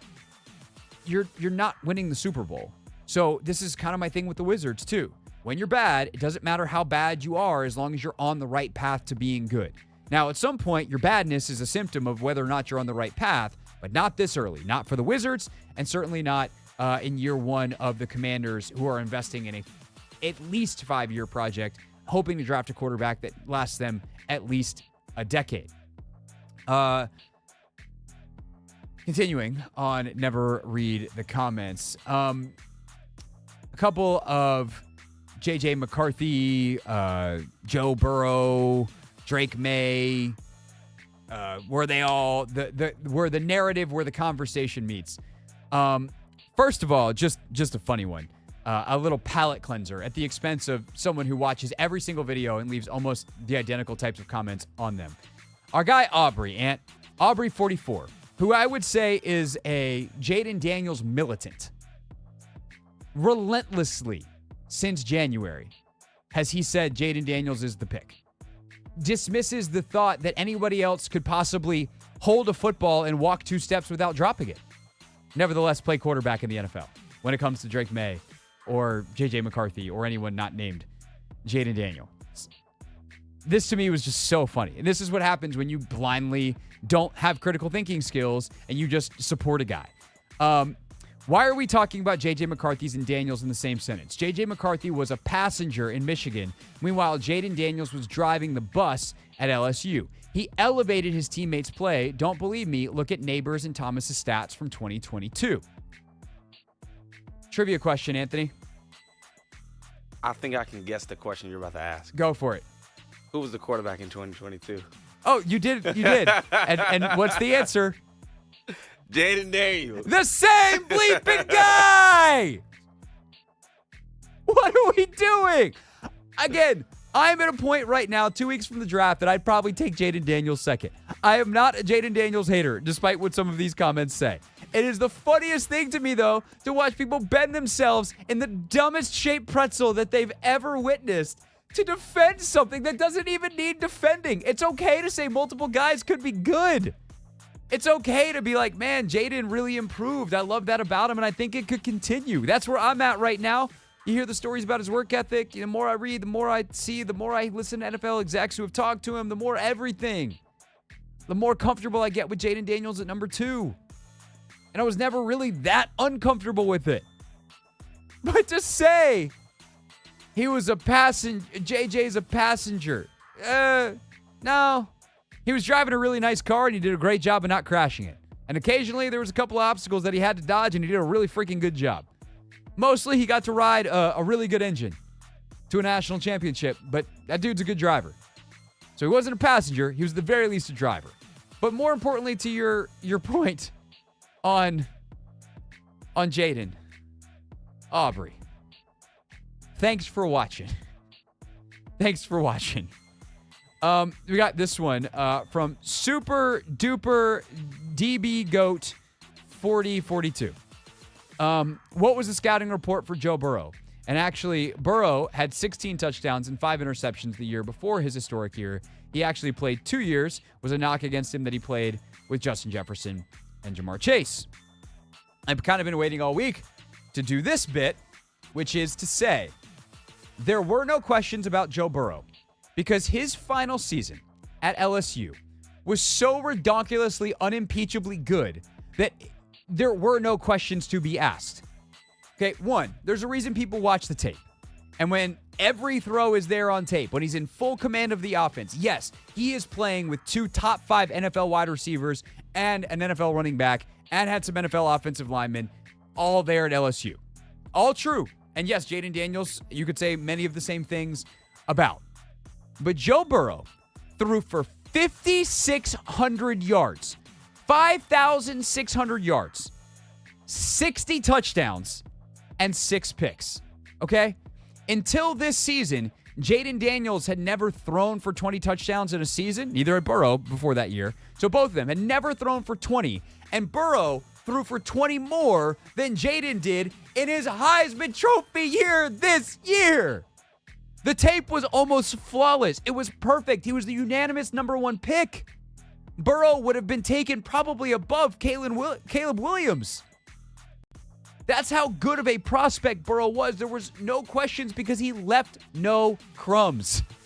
Jaden Daniels, there's crumbs. There's not a lot. He's really good. I like him a lot. But you cannot just say, oh, he played with a bunch of talent and he's old, so he's basically Joe Burrow. No, he's not. Stop saying that. You'll sound smarter. This is why I shouldn't read this many comments. But I read a lot of comments, and I did read so many different Burrows, battles. I everything, Ant. Every way you could mess up Joe Burrow's name, someone trying to compare Jaden Daniels to Joe Burrow messed it up. Hilarious. That's funny. Battle. Wow. I'm in a battle right now.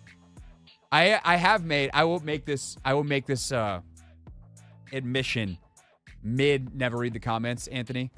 I have found myself in a dark place multiple times over the last week after scrolling through too many comments. I am too online right now. I cannot wait for this draft to be over. I want people to keep watching and commenting on the content, for sure. I might not engage with as many. It's not even engage with, because I do actually enjoy the back and forth. I'm going to limit myself to blocks of intended or of like focused engagement where I'm sitting down and it's work. I'm like, I'm working right now. I'm doing this. I'm not going to be like, oh, I'm bored on the couch. Let me scroll YouTube comments. It's not good for your mentals. So just, I'm in part doing this in the middle of this segment to hold myself accountable. So commenters, feel free, if you see me whipping it up with folks in a way that doesn't seem healthy, be like, Craig, get offline. Come back later with intention and set a timer. Anyway, this is the kind of comment that I actually really genuinely enjoy, though. And not just because it starts with love your show, man. But RJ Beal says, love your show. I just think with this topic, talking about the comparison of the quarterbacks, you make excuses for Maye. Whenever you say something good about Daniels, it ends with a but. I would have been excited if someone told me 6 months ago that we could get Maye. However, after the season Daniels had in the SEC, I think Daniels is the better player. At the end of the day, I'll be happy with whoever we pick. I think we have the right people in place to make the right decision. Keep doing your thing, HTTC. And I think this is fair criticism of how I've gone about this, because it feels like the buts for Daniels are then but it's not like it but pull down, and Maye it's but pull up. And that's, I think, because the tape is cleaner for Daniels versus the reasons why Maye's tape isn't as good are the thing for Maye, which then puts them kind of close even in the projection in my eyes. Why I have them in the same tier on the same level. And so it's for Maye, it's the things that you mentioned. The most important things are, hey, this isn't there or this is flawed, but this is why I think it's happening. And it's not that I excuse it or give it a pass, but I don't think it's a problem in the projection. Versus, hey, this thing is awesome, which is why we're even talking about Jaden Daniels in the first place. But I worry that he can sustain it at the next level. And thus, these two players who have very different production are actually closer to even. I understand why that feels like I'm pulling Jaden down and pushing Drake up, because if that is it, then I am. But I think it's important to, one, point out where I'm pushing them up and pulling them down from, which is like Jaden way up here, Drake down here, and I'm pulling Jaden down to like from 10 to 8 and pushing Drake up from 6 to 7.5, or 6 to 8 if you want to put them truly even. I think that's an important data point. And I also say that sometimes I say, hey, evaluators will dismiss this thing, but I don't. So it's sometimes just trying to paint a full picture of what people are looking at, adding extra context, and then letting you make your decisions whether or not that's important to you or not. Because I will tell you, even the Commanders draft room, where they've got, they just hired all these people and, they're trying to be all kumbaya on the same page. There's going to be, you ask a coach, a scout, a GM, the assistant GM, they're all going to have different opinions. And it's because they're all going to value different things. And they're all going to say, yep, no, I excuse that versus I don't excuse that. So that's just trying to paint the picture. I think ultimately the footwork stuff with Maye worries me more than some of the flaws, if you will, in Jaden's tape that are also explainable. Like, for instance, Jaden Daniels doesn't throw over the middle a lot. Here, I'll do a Drake Maye but with Jaden Daniels. This will make everybody happy. Jaden Daniels doesn't throw over the middle a lot, but it's because his receivers win all the time on the outside. He's got 2 first-round receivers on the outside, and if I had dudes that were that good, I would throw out there too. There you go. I did it. Hopefully people are happy with that. Let's see. We had a ton. I would just say this real quick, because we're running low on time. Some of the comments on the Iowa-South Carolina video, wild. I would watch First Take just for, made of YouTube commenters on Iowa USC comments on my YouTube page. That's a debate show. Stephen A would be blushing over some of the comments we got. I didn't put a lot of those in there. I just wanted to tell people, if you want a show, go check out those comments. Here's some of the ones we did get. Michael Wankachesh, which really I just wanted to put in because his last name appears to be Wankachesh. 6209. I'm such a child. No one is mentioning the bracket screwed number 1 seed Iowa. They played UConn and reigning champs LSU before the championship. South Carolina got to play Oregon State and NC State.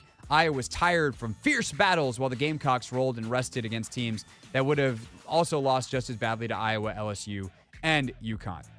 Everybody talked about that, Michael. I don't know where you're. No one. Everybody talked about that as the tournament went on. Also, South Carolina didn't exactly roll against those teams. Just ask Dawn Staley. She'll tell you. This was one of my favorite wackadoodle ones. Madison says, it was Caitlin Clark's job to convince someone to come play with her. She's got basketball friends. It would have been easy. She needed help. I would argue she didn't want help because she wanted the records. That's a take, man. Wow. That's all you got? Wow. I mean, honestly, that's the correct response. Don't say anything else. Eric says, South Carolina had a way better team. They should have won by a lot more, but give credit to Iowa for playing super hard. Iowa had some open shots that could have made the game very close, but I don't see it as Iowa made any crucial mistakes that cost them the game. If Iowa did or didn't do something, South Carolina would have done something else and still won the game, in my opinion. You never play a perfect game, so Iowa should be proud of their performance and their season. I actually liked that comment from Eric, which is why I included it. And I think that's kind of what we said ultimately is like Iowa will kick themselves because there are things that they could have done that they were in their control that they could have done better. And that is the nature of being a competitor. What's funny is I saw a quote later after we did our analysis of that game from Caitlin Clark being like, I can sleep at night. We gave it our all. And I think that's actually a healthy way to be because I tend to agree that South Carolina would have found a way. Do I think if you play this game 10 times, South Carolina wins 10? No, but they probably win 8 or 9 because they're that good and they deserve that kind of credit. I will also shout out real quick, Robert Corwin, 2340. He left a longer comment, but I'm not going to read his full comment. If you want Robert's analysis, you can go to my YouTube page and check out his comment because, quote, I am a long time, age 76, mostly retired high school girls basketball scout and writer. And Robert took the time to comment on our video, Ant. Now that's dope. But shout out to Robert. Is he retired or is he not retired? He says mostly retired. Oh, okay. So I don't know. You'd have to ask Robert. Last but not least. Oh, I did have one of the Joe Burrow mispronunciations at the bottom of my list here. It wasn't Battle. I had Joe Burrell, Anthony. Oh, my Burrell. God. Burrell. And then this one from Michael Lombardo, 5604. Random thought, what if Joe Milton is our Brock Purdy? All right. Watching your facial expressions change there from like, that's the dumbest thing I've to huh. No, because at first I thought he was trying to like compare their That's arms. what I thought. I think what just happened to you is what happened to me, which is you start off by going, you realize those are like the two most opposite prospects you could have ever possibly picked in every conceivable fashion. But I think he just means a late round pick that works out. I think Milton will probably go maybe late second, third, somewhere in there. Okay. He's not going to come to Washington. Do you think we take another quarterback though? No. Okay. No. Because they've already they said they want 4 in camp, and they've already, the QB1 taken at 1.2 will be the 4th one. Yeah, but who's to say, I guess they don't go to could. camp with, they could. Who knows? Maybe they love Tanner McKee. Oh, man. Someone. Whatever. Clearly, that's the end of Never Read the Comments. You can leave yours, any of our on-demand content, at Craig Hoffman, at the Team 980. When we get back, it's time for our NBA tiers.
the Hoffman Show. We're on the Team 980. We're always live as well on the free Odyssey app, streaming live on YouTube at the Team 980.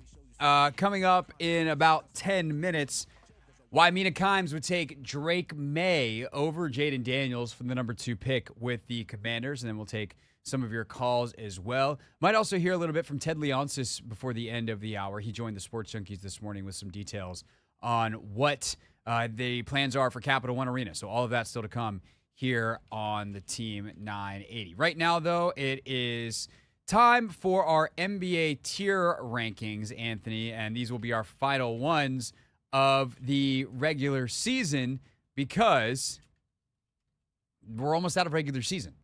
Sadly. The Bulls are in town tomorrow, and then they got Wizards have one more, I think, this weekend. Yeah, on Sunday. Who are they facing on Sunday? It's the Celtics. I think they're in Boston on Sunday. I forgot who they play. I think that's correct, but I'm very unsure of Yes. that. I do know that Celtics. they're going to be here tomorrow, or the Bulls are here tomorrow because my good friend Adam Amid is in town. Yep. And I'm very excited about that. So he calls the Bulls games on television. So excited to who knows? I might have Adam on the show tomorrow. But we'll figure that out later. What we are going to do right now, though, is figure out if anybody can join the Nuggets and Celtics at the top of our NBA tiers. And we did have some company for them last week. We kept the Clippers around pending Kawhi Leonard's knee situation because when we last spoke, he was getting evaluated. The latest on that is that he still hasn't played since, and we don't have a huge definitive update from anything I've seen, and they're only calling it right knee inflammation, and he's day-to-day, but we know how that goes with Kawhi Leonard. He may never come back. And by the way, the Clippers injury report for their game against Phoenix, Paul George, left knee soreness. James Harden, right foot inflammation. Leonard, right knee inflammation. Westbrook, left hand contusion. All out against the Suns. Yeah, I think they're just keeping them out, though. Still, I don't love going into the playoffs with every single piece that makes you a contender hurt. Yeah. I got to take them down to puncher's chance. Woo! If they don't have Kawhi, they don't have a chance. Oh, okay. Yeah, you're right. And I don't, until he's back and is like, I'm good, down you come. Yep. All right. We also bumped up the Mavs. I think they have earned their right to stay there for another week. They look good. I think then the last team we need to look at, and I did mention them, I think previously, is the Oklahoma City Thunder. Because I'm reading this amazing stat, and this was like, man, I think we do need to put them up there. Until their most recent 4-game stretch where Shai Gilgeous-Alexander and Jalen Williams were both out, the Thunder were in the top 5 on both ends of the floor in terms of efficiency, offensive rating, defensive rating. Their defense has now fallen to 6th in this last 4 games, but they are 3rd overall in net rating. And they're top 5 offense, basically top 5 offense, top 5 defense. Sounds like a title contender to me, bro. I mean, I agree. I still just think they're so inexperienced. Like, I think, say they were to go out and get the 1 seed. Right now, the Nuggets have the 1 seed. But say they were to get the 1 seed and they were to match up against the Lakers. I like the Lakers in that matchup just because of LeBron James and Anthony Davis experience. Also, just Anthony Davis just kills the Thunder when they play. Yeah, I mean, there is, of course, the matchup stuff. Yeah, styles make fights. And the especially in the NBA playoffs. Yeah. Because there's nowhere to hide. But also, I don't know, those numbers are so overwhelming. I mean, I like them up there. There's no guarantee. The inexperience does, like, teams like this don't make the finals except for, well, the Oklahoma City Thunder in 2011 or 2012 with KD and them. Mm-hmm. They're the exception. But you're probably right. They probably belong in puncher's chance. Yeah, But I mean, damn, that's a big freaking number. I think all the numbers definitely suggest they should be in the conversation. It's just I'd rather see them actually go out there and actually get the job done. Like, I I don't have the utmost faith in them to beat the Warriors in a 7-game series or the Lakers just because of that experience. Now, if they get matched up against the Kings, I think they might have a better chance. Who else at the bottom? Like one of those other teams. I just don't. And right now they're third. Yeah. So, that would get them the Clippers. And if they have Kawhi, they might be dead in the water there before they ever can sniff the finals. Eventually they would get the Clippers, I should say. They would get the Timberwolves in the 2-3 matchup in the second round. So, if that happens, then who knows? God, can you imagine an SGA Anthony Edwards? That would be a lot of fun. That would be crazy. Winner gets the Nuggets potentially. Yep. But, yeah, we'll see, man. Could be if they get the Kings, game on. There is a path. They wind up getting the Lakers or the Warriors. You get the ultimate youth versus experience game. Yep. So I think Celtics, Nuggets, Mavs, I'm good with that. Puncher's chance. Bucks, you don't get to graduate back up. One, because you haven't continued being any better than you have been previously. And you lost to the Wizards within the last 2 weeks. Those are the rules. Sixers. We wanted to see how the Sixers would play with Joel Embiid back. They're winners of 6 in a row and are 7-3 in their last 10. And Joel Embiid looks like Joel Embiid. Yeah, I'm willing to put them back up in prime contenders. Again, this is all contingent upon Joel Embiid's health. And with him in the lineup, they're looking good, man. Tyrese Maxey, I think with Embiid out of the lineup, he's been able to grow into his own. And then you got, the Buddy Hills of the world, the Kelly Oubre's, chipping in. So I think they're definitely a team to watch out for. And they're going to give the Celtics some run. Yeah. All right, then every other team that I want to talk about, well, on the East side, we have the Bucks, puncher's chance, they still belong there. The Heat they are not allowed to be anything but puncher's chance because they're them. I think there's a team, the last team we need to talk about in the East is interesting but not good enough, and that is the Cleveland Cavaliers. I think they need to come out of puncher's chance and go down.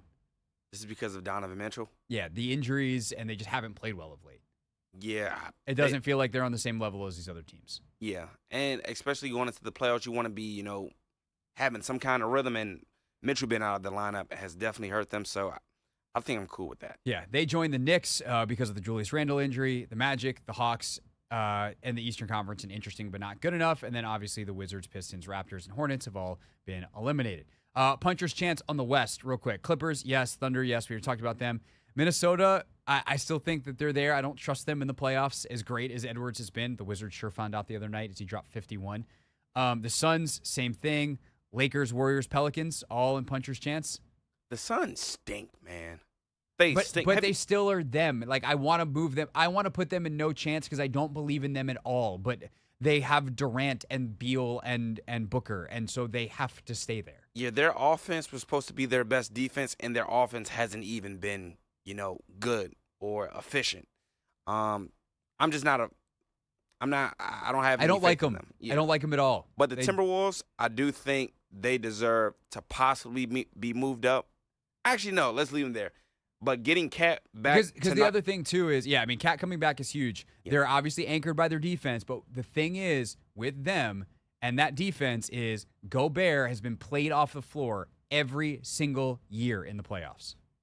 And his thing that he does in the regular season is able to be turned on its head and not work as well in the playoffs. There's a long history there. Yep. So I'm speaking to the choir. I think that's worth mentioning. Pelicans, they're 5-5, so they in their last 10 they stay put. And then interesting but not good enough. The Kings were in that category, so really they're the only team we don't believe has a shot in the Western Conference. And we finally officially get to move the Houston Rockets and their sorry behinds down to no chance. Sorry, that felt mean, but that's a reflection of how I feel about it. I mean, they were calling out the Warriors, talking about Warriors, come out, and then they played themselves. Yeah, pretty much. Come out and play and watch us play ourselves. Rockets, they joined the Grizzlies, the Blazers, the Spurs, the Jazz, and the Nets. Did you, by the way, what did the final wind up being last night for San Antonio? Wemby didn't play against the Thunder, and the time I saw the score, it was 80-45. It wound up being 127-89. I was about to say, yesterday when I was watching NBA TNT, it was like 120-70. Not good. Good. Not good. All right, so those are our NBA tier rankings, our prime contenders. We got 4 of them. Celtics, Sixers, Nuggets, Mavs, puncher's chance. Just the Bucks and Heat in the East, Clippers, Thunder, T-Wolves, Suns, Lakers, Warriors, Pelicans in the West. Interesting but not good enough.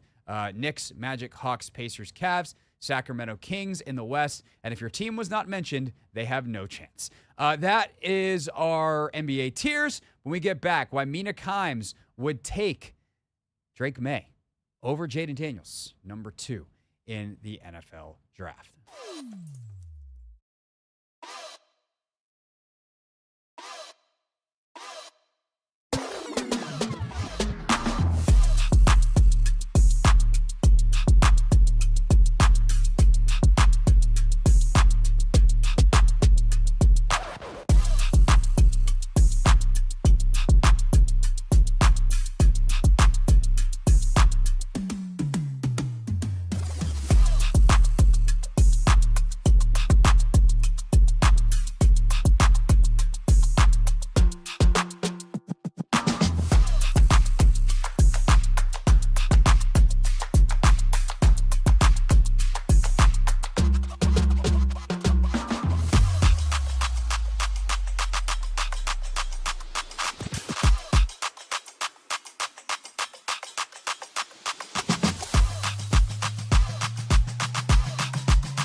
Hoffman Show. We are live on the Team 980, always live as well on the free Odyssey app, streaming live on YouTube at the Team 980. As you heard yesterday in this time, we had Mina Kimes on Take Command, the ESPN NFL analyst, who is as good at breaking down everything. And I think where Mina really shines is her ability to recognize and break down trends in the NFL.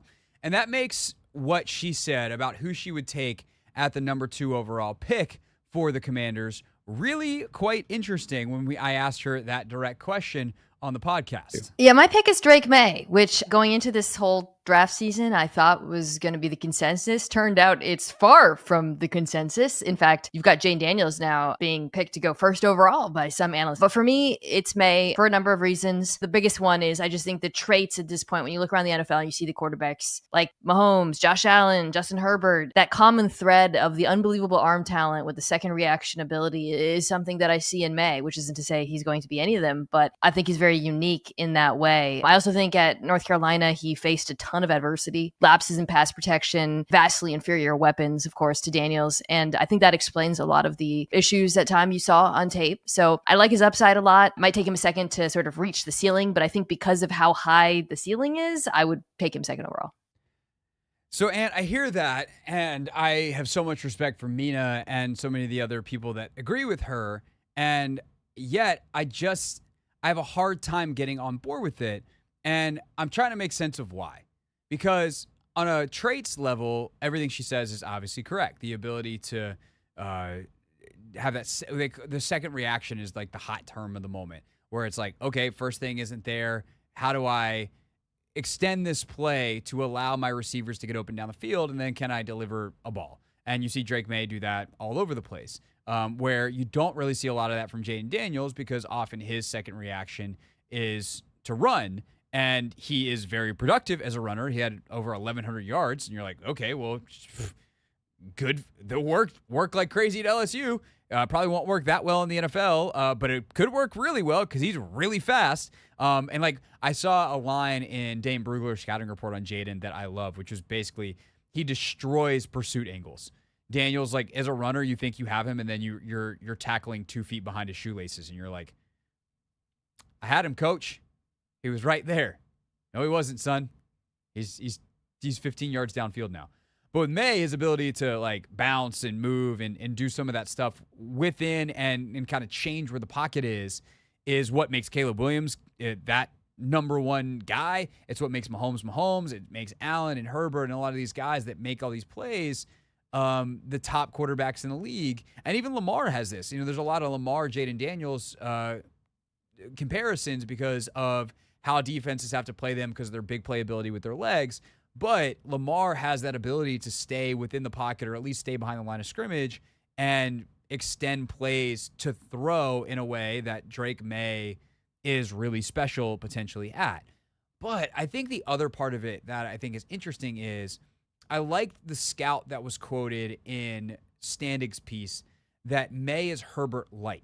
And I think that light matters. And I think that's ultimately where I'm coming down on this is I get the appeal. But he's not as big as Herbert. And he's not as strong of an arm as Herbert. And he's not as accurate as Herbert. And he's not on platform as much as Herbert. I get the comparisons. But he's not quite there. And even Herbert hasn't won playoff games yet. So if you're getting almost Justin Herbert, is that worth the number 2 pick? And I would tell you probably not. Yeah, I mean, I don't really like the comparison to Herbert. I more so like the comparison to Josh Allen minus, I guess. Well, the problem is it's then minus an inch, minus 20 pounds, and minus the cannon. Yeah, like downgrade your weaponry. Yeah.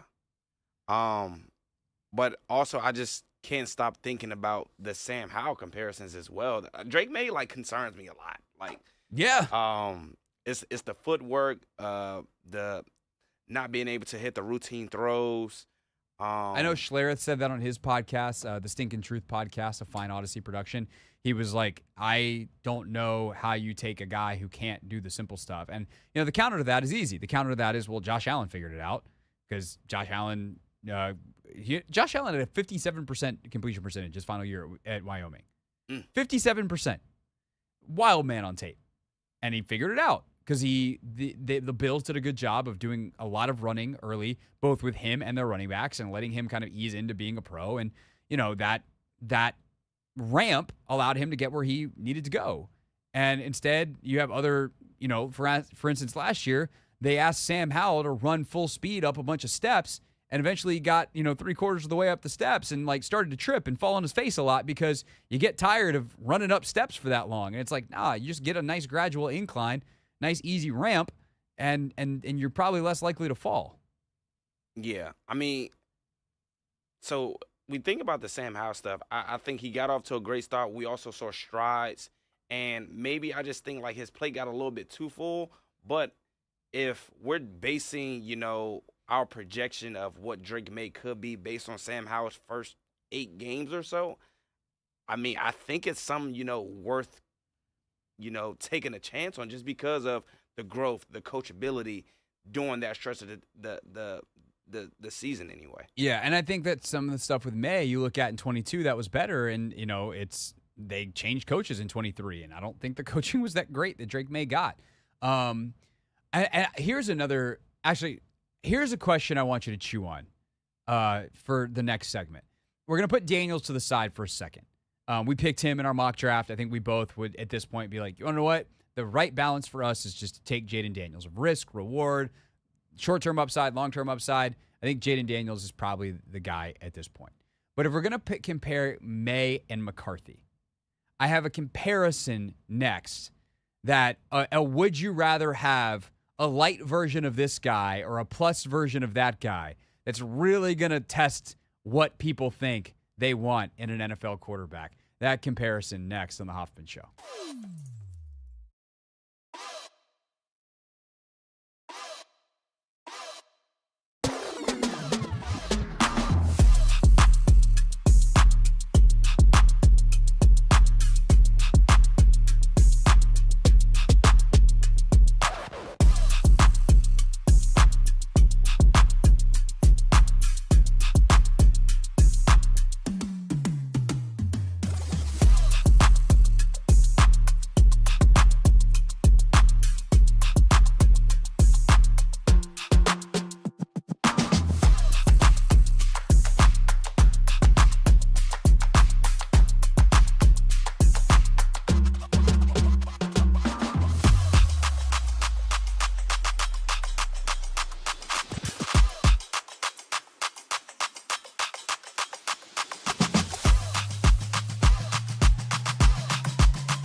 Sometimes, Anthony, I'm a glutton for punishment, and I tried my best to just put the question I'm posing to you on Twitter. I tried to put some disclaimers. We'll see how it goes. But what if I were to tell you that I have 2 quarterback archetypes for you to choose from? And this is a thought experiment for entertainment purposes only. You can have Justin Herbert light or Kirk Cousins plus.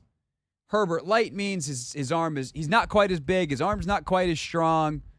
He's not quite the athlete, but he's real close, 80 to 90% on all of it. Or you're not as consistent either. Footwork, all that kind of stuff. Herbert's kind of robotic. This quarterback archetype is not. A little bit more of a sandlot player. Or you could have Kirk Cousins plus. So we're taking some off of Herbert. We're adding some athleticism and arm strength to Cousins, but we keep the stuff we like about Kirk, the processing speed, the decision-making. I'd also say the mental toughness for this quarterback is tougher than especially what Kirk was earlier in his career. I think Kirk has developed that very well. He's put a lot into his mentality and the psychology of the sport over his career. He actually deserves a ton of credit for that, where I think younger Kirk got flustered and frustrated. So think of Kirk mentally now versus, even though we're talking about a rookie here. Which one would you like? Would you like Herbert light or Cousins plus? And we can take some calls on this too, 301-230-0980. Of course, realistically, I'm talking about J.J. McCarthy versus Drake Maye. We've taken Jaden Daniels out of the equation just for the purposes of this thought experiment and exercise. And I don't really care whether you agree with those assessments. I think it's an interesting thought experiment, Ant, because I'm curious what people think wins in the NFL. So before I give my answer, my thoughts, my take, would you rather have Herbert light or Cousins plus? I think I would rather have Cousins plus, partly because of how detail-oriented he was or he is as a passer. I think, being able to process pre-reads and things of that nature before the play will help a quarterback out in the long term.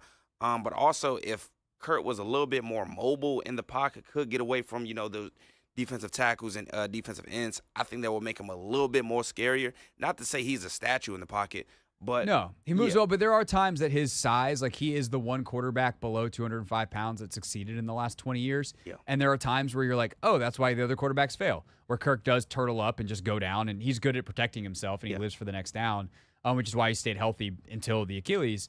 But he's tough as nails. Like Kirk has taken some shots over the years, and he finds ways to continue playing through it because he protects himself just enough, and he's tough as nails. But I agree with you. Like I think we fall in love with traits because we see what Mahomes can do and what Allen can do, and I totally get it. But I think that there's something to not hunting the traits and getting guys that are just going to consistently, to use the Alex Smith phrase, not go broke making a profit. I think the question and why this is an actually interesting intellectual exercise is I do think those types of guys, your Cousins, your Alex Smiths, et cetera, your Brock Purdy's, can get you so far, but I would question then, do you need a guy with a little bit more wild side to him, a little bit more variance to get you over the top? And obviously the answer for a guy like Mahomes is, yeah, that's the guy right now who gets you over the top, and he's got not just a great, can kill you from the pocket, he's got the best playmaking ability and the best second reaction ability, arguably in the history of the sport. Other guys that I think of that have elite traits but maybe aren't the most consistent, have a little bit of wild decision-making at times. Joe Flacco, the ultimate wild card Super Bowl winner, right? With the Ravens, he just got hot at the right time, but he took the right risks and they paid off, and the Ravens win a Super Bowl in a year where Flacco was unbelievable. And you see what he does with the Browns this past year because he is willing to take shots and take chances, and sometimes those risks pay off. Also, he threw a ton of interceptions and probably cost you some games. And you never quite feel like you have a steady floor underneath you as a football team because your quarterback play fluctuates week over week. It's unreliable, even if at times spectacular.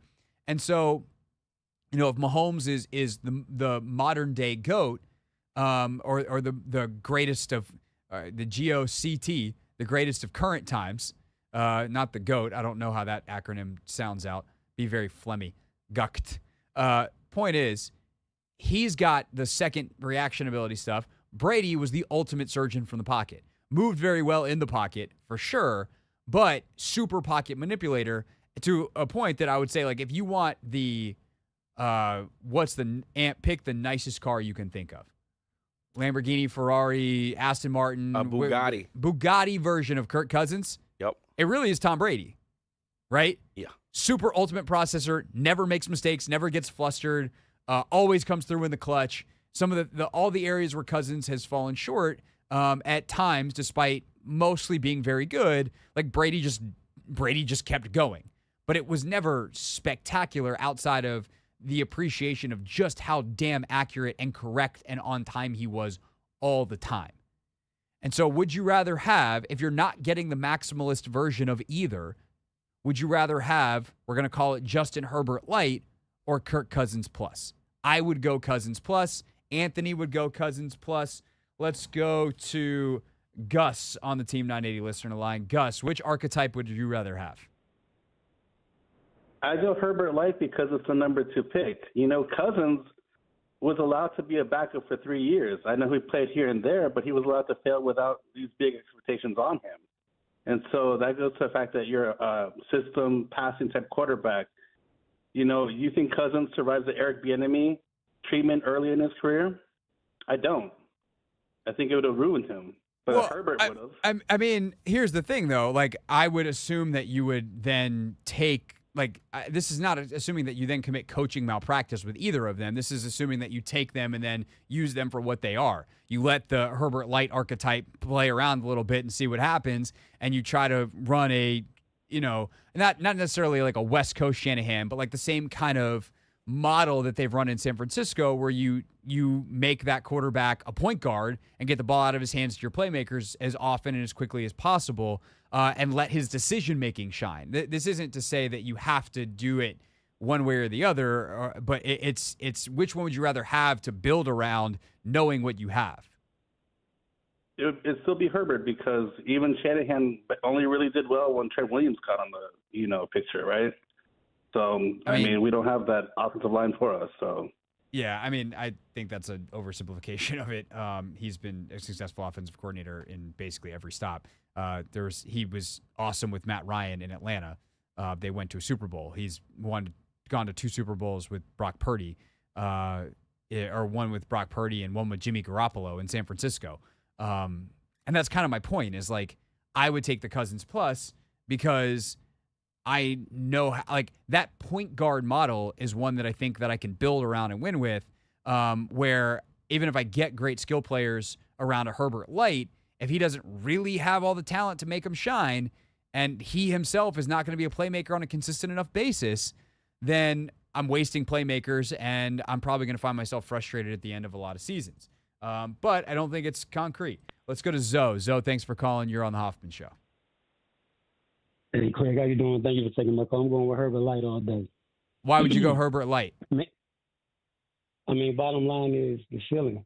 This is something that we talking about projections that Drake May, man, the skill set is there. Like we seen him do a lot more with less. Whereas, think about Kirk Cousins. It's 4th and 1. It's 4th and 7. Game on the line. You throw a 3-yard pass. I mean, Cousins also threw what was the 4th and 19 to Justin Jefferson that he snatched off over 3 dudes. So, like, yeah, there's examples of both. Herbert also blew that lead to Jacksonville.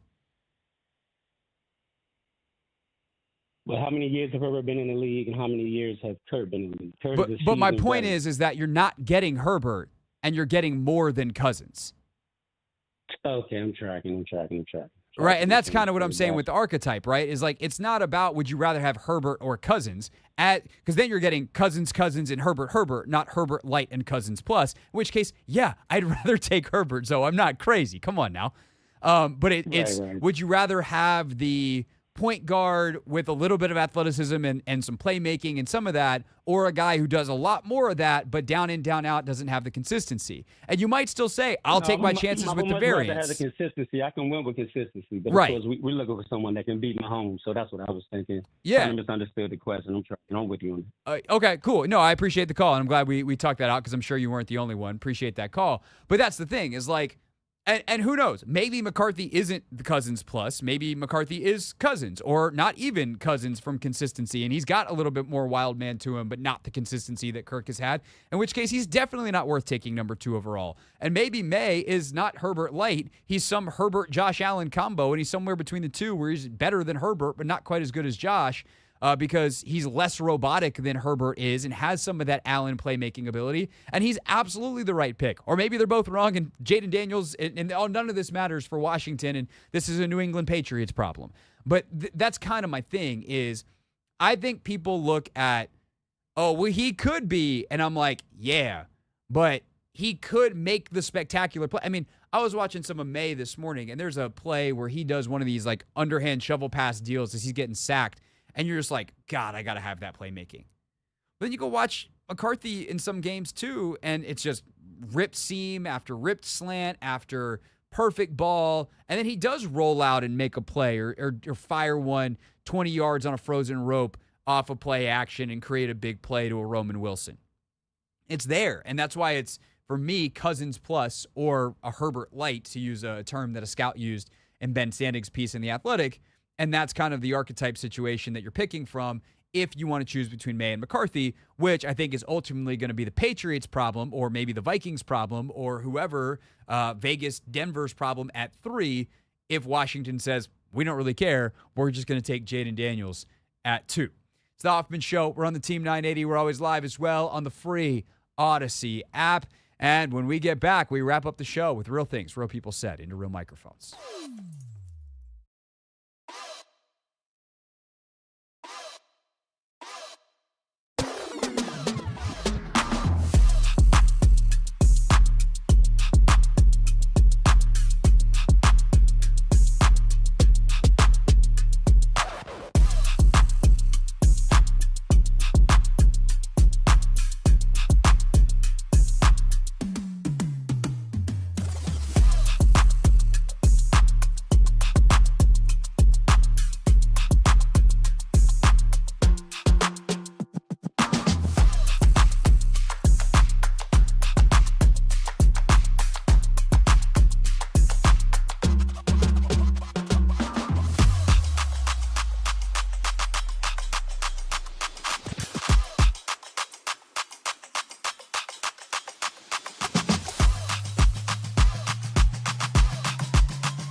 up here on the Team 980. We are 2 weeks from the NFL draft, and in 2 weeks, I will be sitting in Detroit, being like, bro, I gotta go. I gotta get down to Radio Row. I gotta get down to see Goodell announce these picks. I gotta get out of here.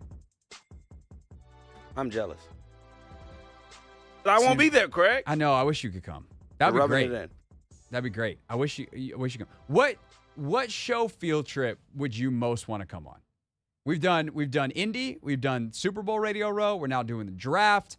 I'm gonna throw out other ideas. I don't know that we're gonna do any of these. I don't think that we're gonna do any of these, but just other ones to think about. NBA Summer League, NBA All-Star. I'm like, where else has a Radio Row? Does the Pro Bowl? Probably, but like, I don't care. Yeah. Rather do Super Bowl the week after. Yeah, Super Bowl would be crazy.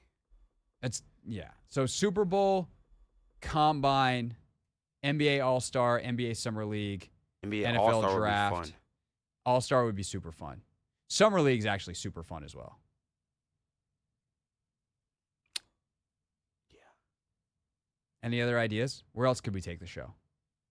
I mean, I think it would be fun to do a show away trip where the Commanders?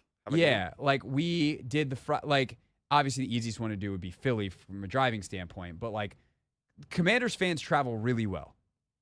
Could we do a show in an away city? We find a Commanders bar, everybody come out on Friday. Let's do the show. That'd be sweet. That would be lit. Very much so. I think we could do that. Would take months of planning just so everybody know. Yeah. We're gonna have to. I mean, we need the bar in the city to promote it. But between this show and the podcast, enough people listen to me talk about football. We could do that. Yeah. And not have no one show up. I think it would be a lot of fun. And we could we could like tell Tailgate Ted to put out the word, and like some of the rally captain and like folks that travel and do this. Rev T? Rev T? Yeah. Yep. We could. And that got us to thinking. We got some real things today? Yes, we do. All right. It's time for Real Things. Real things. We're not going to be sucked this year. Real people. 5 and 11. Not very good. Said into real microphones. You know, the culture is actually damn good. All righty. Let's see what's in the old folder of audio goodness. I just found in the break a story on LeBron and JJ Redick's podcast. JJ pulled up the clip of him crossing over LeBron back in like 2009, and he handed it to LeBron. There's way too much cussing to play it. We have to have Anthony beep it. We'll work on that for tomorrow's Real Things. The par 3 at Augusta National, of course, is a tradition unlike any other that happened yesterday. And Freddie Couples was with Ricky Fowler as they were on the par 3 course there, and unfortunately, Freddie Couples hit one into the old water. Ricky Fowler's daughter is who you're going to hear in the background. It's the third group of the day to reach the 8th tee. Hello. Yeah.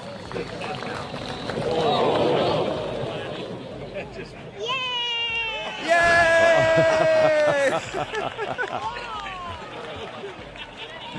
I love that the crowd just eats it up. The timing was impeccable. Kids are amazing. Yes. They are just the funniest creatures that have ever. We're lucky to have kids. Dirk Nowitzki obviously played for the Mavs for a long, long time, and he's watching what Luka is doing and being like, yeah, that kid's incredible. Mark Cuban gave an interview recently where he said that, basically. And then Dirk was asked about that when he was on with Kevin Hart last night on the ESPN NBA alternate telecast. No disrespect to Dirk. Dirk knows I love him to death, right? Dirty and I go way, way back. But Dirk will be the first one to tell you Luka's better. Okay, now Dirk, I want you to understand this about me, man. I am not. Okay. I'm not a person that's here to like start stuff. right? Like, I think that, that's ridiculous to start stuff. But I do want to ask you your feeling about that, because Mark Cuban is a really good friend of yours. I'm very close to Mark as well. For Mark to say that, I just want to know, how did that make you feel, Dirk? How did it make you feel to hear that? Well, the good thing is here that Mark doesn't know anything about basketball, so he doesn't know what he's watching. So Perfect answer. Kevin Hart is something. Man. Kevin Hart's something.